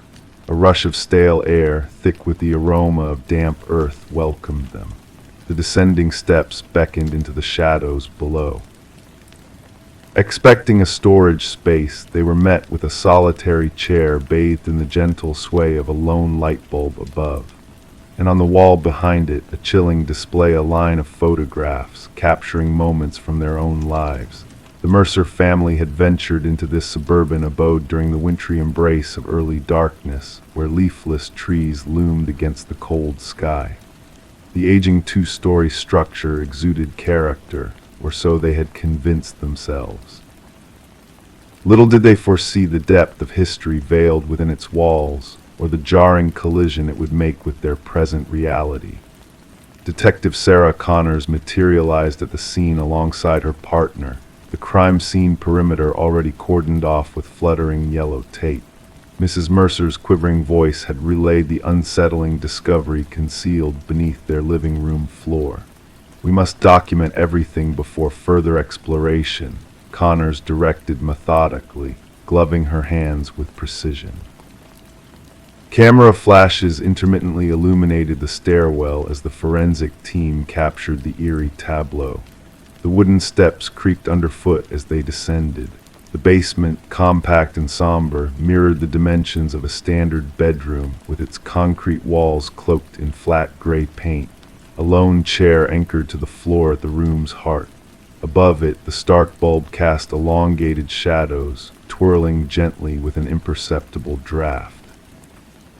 Yet it was the tapestry of photographs that seized their attention, 37 snapshots meticulously aligned in a chronological narrative.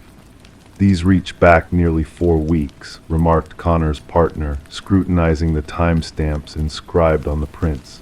"Observe this one: Mrs. Mercer in slumber on the sofa, Mr. Mercer at the kitchen table, the children within their chambers." The absence of forced entry, shattered windows, or tampered locks confounded the investigation. Dormant security system had not sounded an alarm. Nothing appeared stolen. Only their privacy had been stripped away, along with any semblance of security the family harbored. Forensic analysis unearthed an array of fingerprints throughout the basement, predominantly attributed to past proprietors of the residence. Historical records unveiled a disquieting trend: the property had changed hands 6 times in the prior decade, each family vacating within a year and selling at dwindling prices. None had divulged the existence of a hidden basement. "We must interrogate all prior owners," Connors commanded, flipping through her notes. The puzzle grew more ominous as they retraced the property's lineage. Discrepancies marred the records, blueprints altered between transactions, permits submitted then retracted, inspection reports with swathes redacted. A breakthrough surfaced during the interview with the contractor who renovated the domicile 7 years prior. His complexion drained upon glimpsing images of the basement. "That chamber is non-existent," he vehemently asserted, his hands trembling. I gutted that place to its foundation. No basement, no door, nothing beneath the living room except soil and concrete. Digital forensics extracted a trove of images from a concealed memory card within the light fixture. The evidence boards burgeoned with hundreds more photographs not solely of the Mercers, but of former families, children in repose. Parents embroiled in disputes, intimate snippets, mundane rituals, all clandestinely captured by an unauthorized observer. The probe plunged into deeper shadows upon unearthing audio files stashed within a weatherproof container nestled in the basement's corner. Voice recordings from the master bedroom, the kitchen, the living room. The audio's clarity suggested sophisticated microphones secreted throughout the domicile, though none had surfaced during the initial sweep. "We must dismantle every wall," Connors decreed urgently, her voice taut with resolve. "Probe the air ducts, light fixtures, electrical outlets. The perpetrator has surveilled these families for years." Concealed beyond the photograph wall, investigators stumbled upon a narrow passageway leading to a covert monitoring chamber. A desk, a seat, a laptop linked to an array of wireless cameras, and a journal, its pages brimming with fastidious observations on each family that had inhabited the house. Their routines, their schedules, their altercations, their vulnerabilities. The script mirrored the handwriting of the domicile's original builder, a man christened Edward Kelvin. Records hinted at his demise during the residence's construction, a detail that grew increasingly suspicious as the investigation unfolded. No official death certificate surfaced. No funeral arrangements were documented. Edward Kelvin had simply evaporated from public archives. The journal's conclusive entries spiraled into a frenzied murk. Phrases like "they never gazed downward" and "they never discerned me" recurred incessantly. The final page bore a solitary line: "The subsequent family arrives tomorrow." Fingerprint scrutiny validated the brewing suspicion Edward Kelvin had never departed the edifice he erected.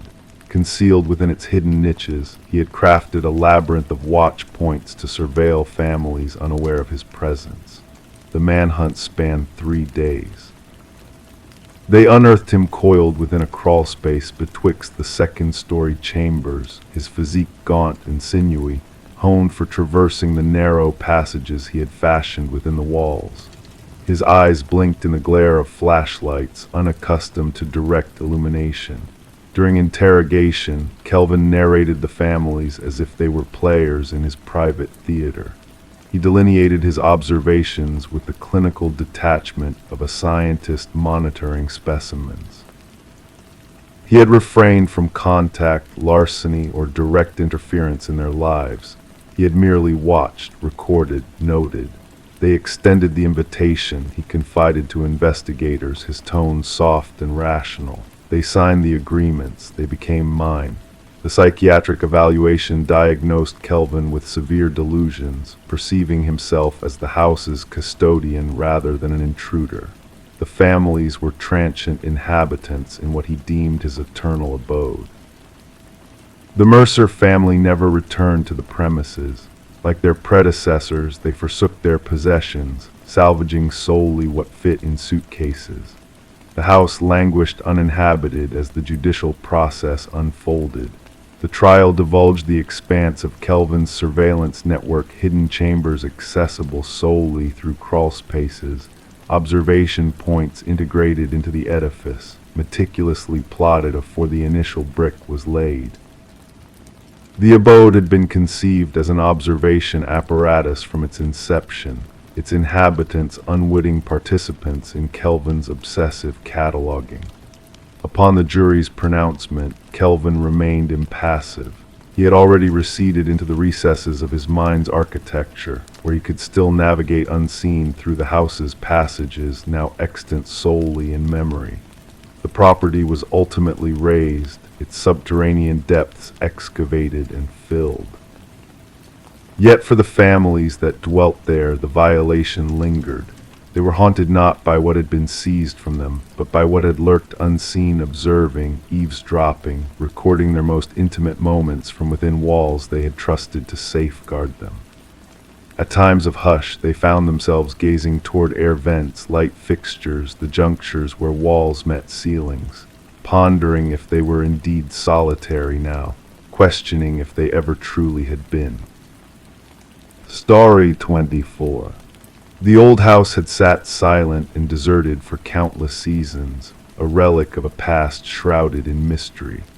Whispers from the neighbors spoke of a young woman who had vanished without a trace, leaving behind an aura of unease that lingered in the air like a heavy fog. When the new occupants crossed the threshold, they were met with a peculiar sight: the bedroom door stubbornly locked from within. With determined hands, they forced entry, breaking the seal of solitude that had enveloped the room for so long. Inside, the atmosphere was stagnant, suffused with the musty scent of neglect, yet amidst the stillness there was an unsettling sense of wrongness. The bed was neatly made, the mirror gleaming spotlessly. On the desk, a solitary candle had melted away to a mere remnant, its wax frozen in time like tears crystallized in sorrow. But it was the notebook that drew their gaze, its pages whispering secrets in fresh ink. Detective Morgan sifted through its contents, each word a breadcrumb leading deeper into the enigma.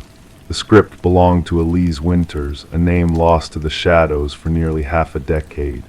Her precise handwriting danced across the pages, a map of her thoughts and fears until the final entry, etched with a fierce urgency that left its mark on the empty pages that followed. "I feel his eyes upon me tonight," the last words confessed. "The same car prowls the streets, circling like a predator.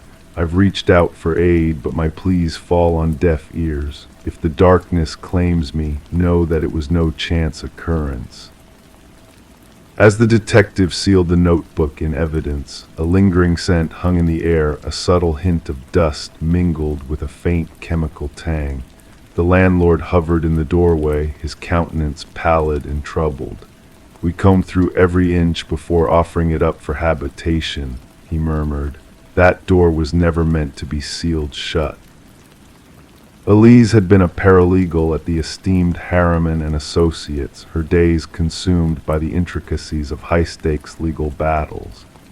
Colleagues painted a portrait of a meticulous soul, dedicated yet veiled in a cloak of solitude in the days leading to her disappearance. She lingered late into the night, her supervisor recounted during an interrogation, muttered about discrepancies in the Westridge files, numbers shifting, documents veiled in deception. The images of Elise captured in photographs revealed a woman of poise and purpose, her auburn locks framing eyes that harbored hidden depths beneath the veneer of professionalism. The puzzle of her absence seemed to defy reason, a meticulously crafted enigma that refused to yield its secrets.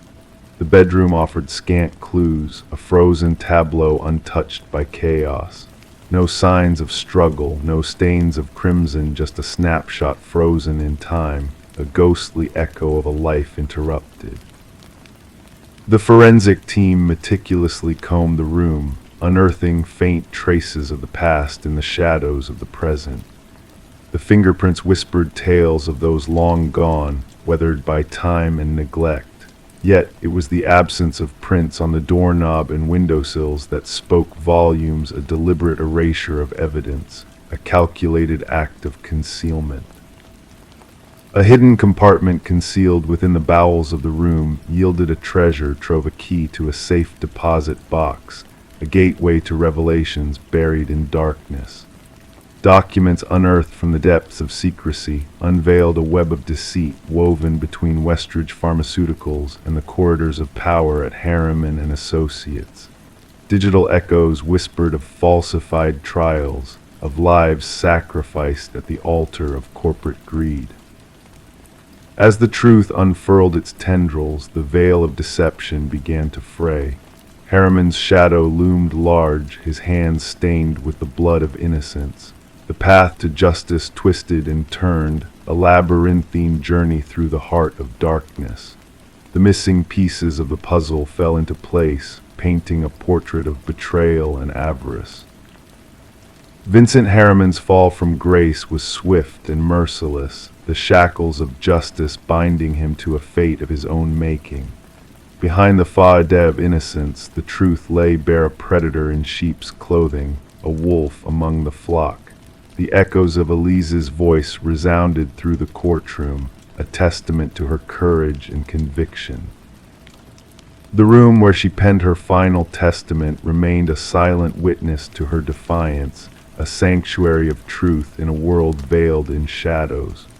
The house, once a bastion of secrets, now stood exposed to the light of scrutiny, its walls echoing with the whispers of the past. The legacy of Elise Winters endured, a beacon of justice in a sea of darkness. And as the night draped its cloak over the abandoned house, a single light flickered in the upper window, a silent vigil in memory of a soul who dared to challenge the forces of corruption. Story 25. The aged library stood on the brink of destruction, its fate sealed by the relentless march of progress. The workers toiled tirelessly, dismantling the structure brick by brick, their efforts nearing completion. But fate had a different plan in store. A hidden latch concealed within the depths of a dusty bookshelf was inadvertently revealed by a clumsy worker's hand. With a soft click, the bookshelf swung open, unveiling a secret passageway leading to a chamber untouched by time. The air within was heavy with the weight of years gone by, a tangible stillness that hung in the darkness. In the center of the room, a solitary chair stood bolted to the floor, a silent sentinel in the shadowed space, and etched repeatedly upon the walls, a haunting message lingered: "I am still here." The construction foreman, sensing the ominous aura that permeated the hidden room, swiftly contacted the authorities. What had begun as a routine demolition operation now veered into the realm of the unknown, shrouded in mystery and foreboding. Detective Morgan Walsh, a seasoned veteran of the force, arrived at the scene, his keen eyes taking in the unsettling sight before him. Armed with a flashlight that sliced through the darkness like a blade, he surveyed the cryptic message scrawled across the walls. "Secure the area," Walsh commanded, his voice resonating in the confined space, a solemn directive amidst the eerie silence. No one is to disturb anything until forensics arrives. As the investigation unfolded, a tapestry of intrigue unfurled, weaving together the threads of the library's enigmatic past. Once owned by the esteemed Harrington family, the building had been bequeathed to the public following the inexplicable disappearance of their daughter, Rebecca. Vanishing without a trace during her final year of college, Rebecca's absence had cast a long shadow over the family, leaving behind unanswered questions and lingering doubt. Despite extensive search efforts and inconclusive leads, the truth of her fate remained elusive.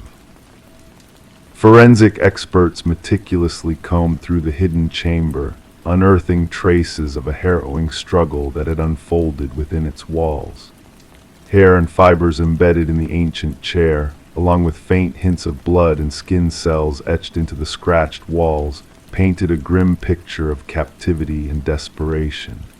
It was evident that someone had been held against their will, their silent screams echoing through the passage of time. Driven by a relentless pursuit of justice, Detective Walsh delved deeper into the labyrinthine history of the Harrington family. A revelation emerged, casting a sinister light on the circumstances surrounding Rebecca's disappearance. The timing of the library's donation to the public mere weeks after her vanishing hinted at a darker connection that had long been concealed. Further inquiries uncovered a disturbing truth. The very bookshelf that masked the hidden room had been installed by a contractor with close ties to Maxwell Harrington, Rebecca's uncle and a prominent figure within the family. Financial records hinted at clandestine dealings and hushed whispers of a dark secret that had been meticulously hidden from prying eyes. The pieces of the puzzle began to coalesce when DNA evidence linked the biological remnants found in the hidden chamber to Rebecca herself. The chilling realization dawned that she had not fled, but had been held captive by someone she had trusted. The tendrils of betrayal and deceit wound their way through the Harrington family tree, ensnaring all who had been touched by the tragedy. A breakthrough came in the form of a hidden journal discovered in Maxwell's study, a damning chronicle of obsession and madness that laid bare the depths of his depravity. In a chilling confession, Maxwell revealed the horrifying truth behind Rebecca's fate, a tale of greed and treachery that had festered in the shadows for far too long. The excavation of the hidden room unearthed the remains of a life lost too soon, a young woman robbed of her future by the very hands that should have protected her. Justice, though delayed, found its mark as Maxwell faced the consequences of his heinous actions, his veneer of respectability shattered by the revelation of his monstrous deeds. In a poignant moment of closure, Rebecca's family bid farewell to their beloved daughter, laying her to rest with the dignity she had been denied in life. The library, once slated for destruction, now stood as a monument to remembrance, a somber testament to a life extinguished in the shadows of betrayal. As the community grappled with the echoes of a tragedy long buried, flowers adorned the entrance of the library, a gesture of solace and commemoration for a soul lost but never forgotten. And in the quiet murmur of the wind, a whisper lingered, "I am still here," a poignant reminder that even in the deepest darkness, the light of truth will always find its way home. Story 26. The river flowed lazily that morning, its surface smooth as glass, reflecting the hazy light of dawn. The fisherman, lost in his solitary pursuit, almost missed the peculiar sight of a suitcase bobbing near the shore. At first glance, it seemed like a mere discard of old clothes tossed aside without a second thought. But as he approached, wading through the shallows, a pungent odor assaulted his senses, thick, clinging, impossible to ignore. The case was bound in chains, its once sharp edges now dulled by exposure to the elements. When the authorities pried it open, they were met not with garments, but with a macabre discovery. Within the confines of the suitcase lay a tangle of hair, fingers frozen in a haunting grip, and at the very bottom, a cryptic note, "This isn't the first." Detective Sarah Mercer arrived at the scene, a handkerchief pressed delicately against her nose to ward off the noxious smell. The victim, a woman in her mid-30s with dark locks and pallid skin now mottled by water, lay still as the medical examiner meticulously documented every detail. It wasn't the method of disposal that struck Mercer the most, but the eerie care taken in presenting the victim manicured nails, freshly styled hair, clad in designer attire. She wasn't simply discarded here, Mercer mused, her gaze fixed on the lapping waters against the muddy bank. She was prepared, displayed. The victim was soon identified as Catherine Walsh, a successful real estate agent known for her expertise in selling high-end properties. Divorced, childless, she lived a solitary existence in an affluent neighborhood. Colleagues painted a picture of a driven, detail-oriented woman, fiercely private in her personal life. Her disappearance had been reported by her assistant, who insisted that missing a crucial showing appointment with affluent clients was completely out of character for her. That sale was her golden ticket, the assistant maintained during questioning. She wouldn't have missed it for anything. As investigators delved into Walsh's meticulously kept modernist home, they found a pristine environment that seemed almost too perfect. Every piece of designer furniture meticulously arranged, not a speck of dust in sight. The refrigerator stocked with neatly labeled meals for each day. The closet meticulously organized by color and shoe covers protecting every pair. However, a subtle anomaly caught their attention in her home office, a slightly ajar drawer containing a leather-bound journal. The final entry sent shivers down their spines. He's watching again. Same car, different plates. Further investigation into Walsh's digital footprint unveiled a series of unsettling emails from unknown sources, all bearing the chilling message, "I see your perfection," sent simultaneously on different days. Her browsing history revealed searches for home security systems and self-defense tools. Mercer pieced together these clues with the meticulous presentation of the victim at the crime scene. "Our perpetrator is methodical," she remarked to her partner. "This wasn't a crime of passion. It was carefully orchestrated, almost ritualistic." A breakthrough in the case came unexpectedly from a local pawnshop owner who recognized Walsh's distinctive emerald necklace among the items recovered. The person who had pawned it was a familiar face, Michael Linden, an unassuming maintenance worker with a quiet demeanor. Surveillance footage showed Linden frequenting Walsh's building over several months, sometimes with his maintenance cart, other times without, always during moments when she would be occupied with property showings. A search of Linden's modest apartment revealed a chilling collection of photos featuring Walsh and other women, all sharing a striking resemblance, all captured without their knowledge. Some images bore ominous red crosses. Walsh marked the third victim. Behind a concealed panel in his closet, investigators stumbled upon a shrine of sorts, personal belongings of each victim meticulously displayed, a lock of hair, tissues stained with lipstick, keys, and receipts. Each item meticulously catalogued alongside a notebook chronicling their daily habits and preferences. The interrogation room turned icy as Linden was brought in for questioning. With his neat appearance and soft-spoken demeanor, he seemed an unlikely candidate for such heinous acts. Yet when confronted with the evidence, his expression remained impassive. "They weren't perfect," he finally uttered, his voice devoid of emotion. "They presented a facade of flawlessness, but I saw through it. Catherine's desk drawer was always in disarray. She missed a spot when applying her lipstick. Her perfection was a lie." The search for the first two victims mentioned in Linden's note led investigators to remote locations where two additional suitcases were recovered.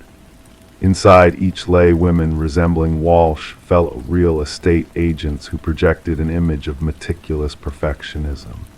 During Linden's trial, he sat stoically as prosecutors laid bare his meticulous methods.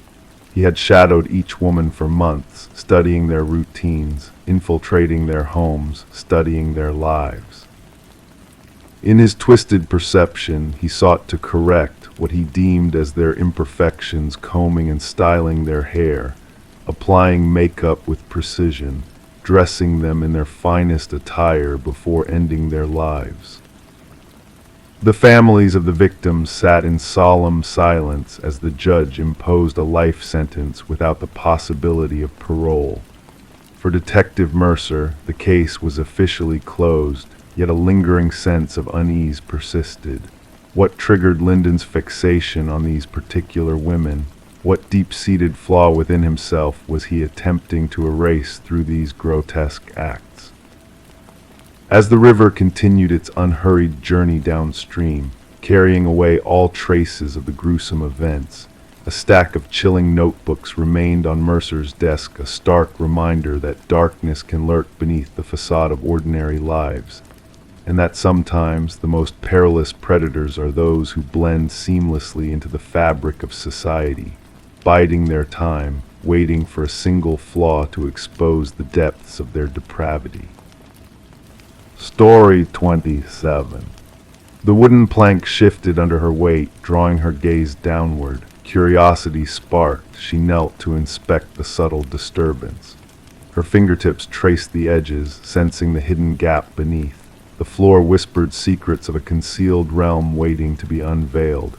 With a delicate touch, she lifted the boards, revealing a shadowy, forgotten space beneath the foundation of her new home. In the dim light, dust danced in the air and cobwebs clung to the forgotten corners.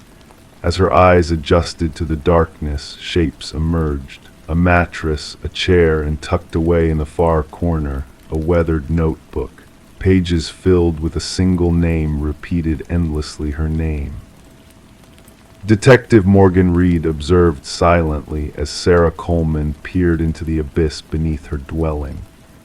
Beyond the shock of the discovery, fear clouded Sarah's eyes, a fear born not just from the hidden room, but from the violation of her sanctuary, the intrusion of a malevolent presence into what was meant to be a fresh beginning. Refrain from touching anything further, Detective Reed's voice rang with a soothing authority.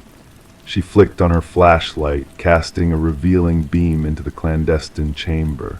The walls whispered tales of obsession, adorned with surveillance photographs capturing Sarah's every move, walking, talking, living her life. A shrine of fixation meticulously maintained beneath the floorboards.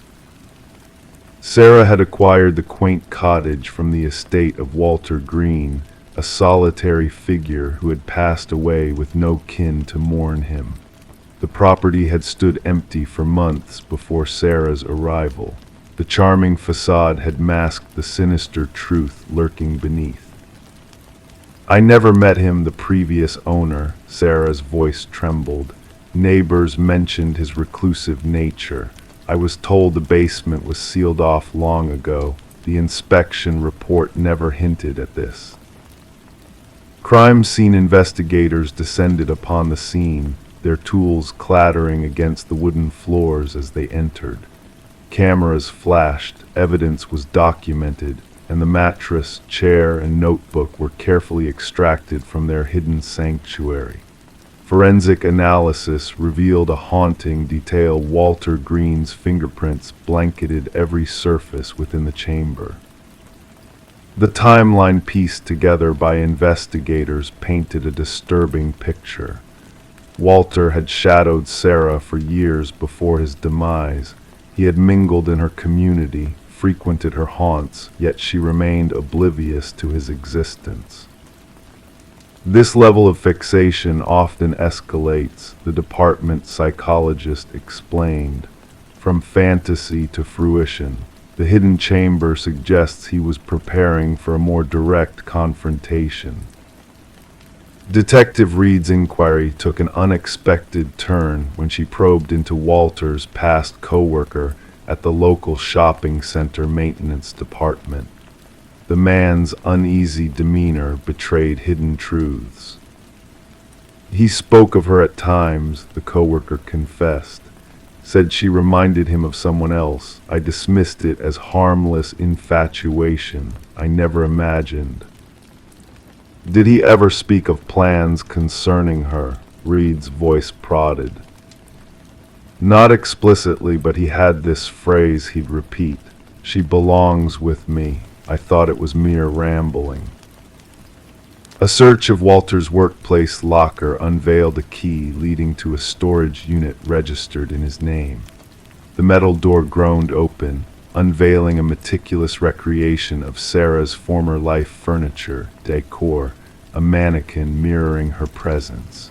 A calendar marked a fateful date 1 week after Walter's untimely demise emblazoned with the word together. In his youth, Walter had been institutionalized for an obsessional disorder, fixated on a teacher. Released into the world, he had lived in peace until Sarah unwittingly triggered his dormant obsession. Spread across the conference table were snapshots of Walter's twisted devotion. In his mind, they shared a unique bond, Reed explained. To him, they were destined to be one. Did Sarah inadvertently cross paths with him, igniting this fixation? A colleague inquired. Reed shook her head. No tangible links. Sometimes a mere glance can spark a delusion. For him, that was enough. Sarah chose to part ways with the house, unable to shake the specter of Walter's presence. During the final walkthrough, she shivered, haunted by the what-ifs. What if I hadn't found that loose board, she mused. How long would I have lingered here, unaware of his gaze? The case closed upon Walter's passing, labeled as stalking with intent. The psychological profile painted a chilling narrative of Walter's plans to confine Sarah within his twisted world. Sarah vanished, a ghost fleeing her past, guarded and vigilant. Detective Reed kept a silent vigil, a silent promise of protection. The cottage exchanged hands, its hidden chamber sealed, its secrets buried. Life tiptoed forward, but for those who knew, the room beneath the floor whispered a cautionary tale. Of unseen threats lurking in the shadows, of monsters who fade before capture, and of survivors who dance on the edge of oblivion, never knowing how close they teetered to the brink.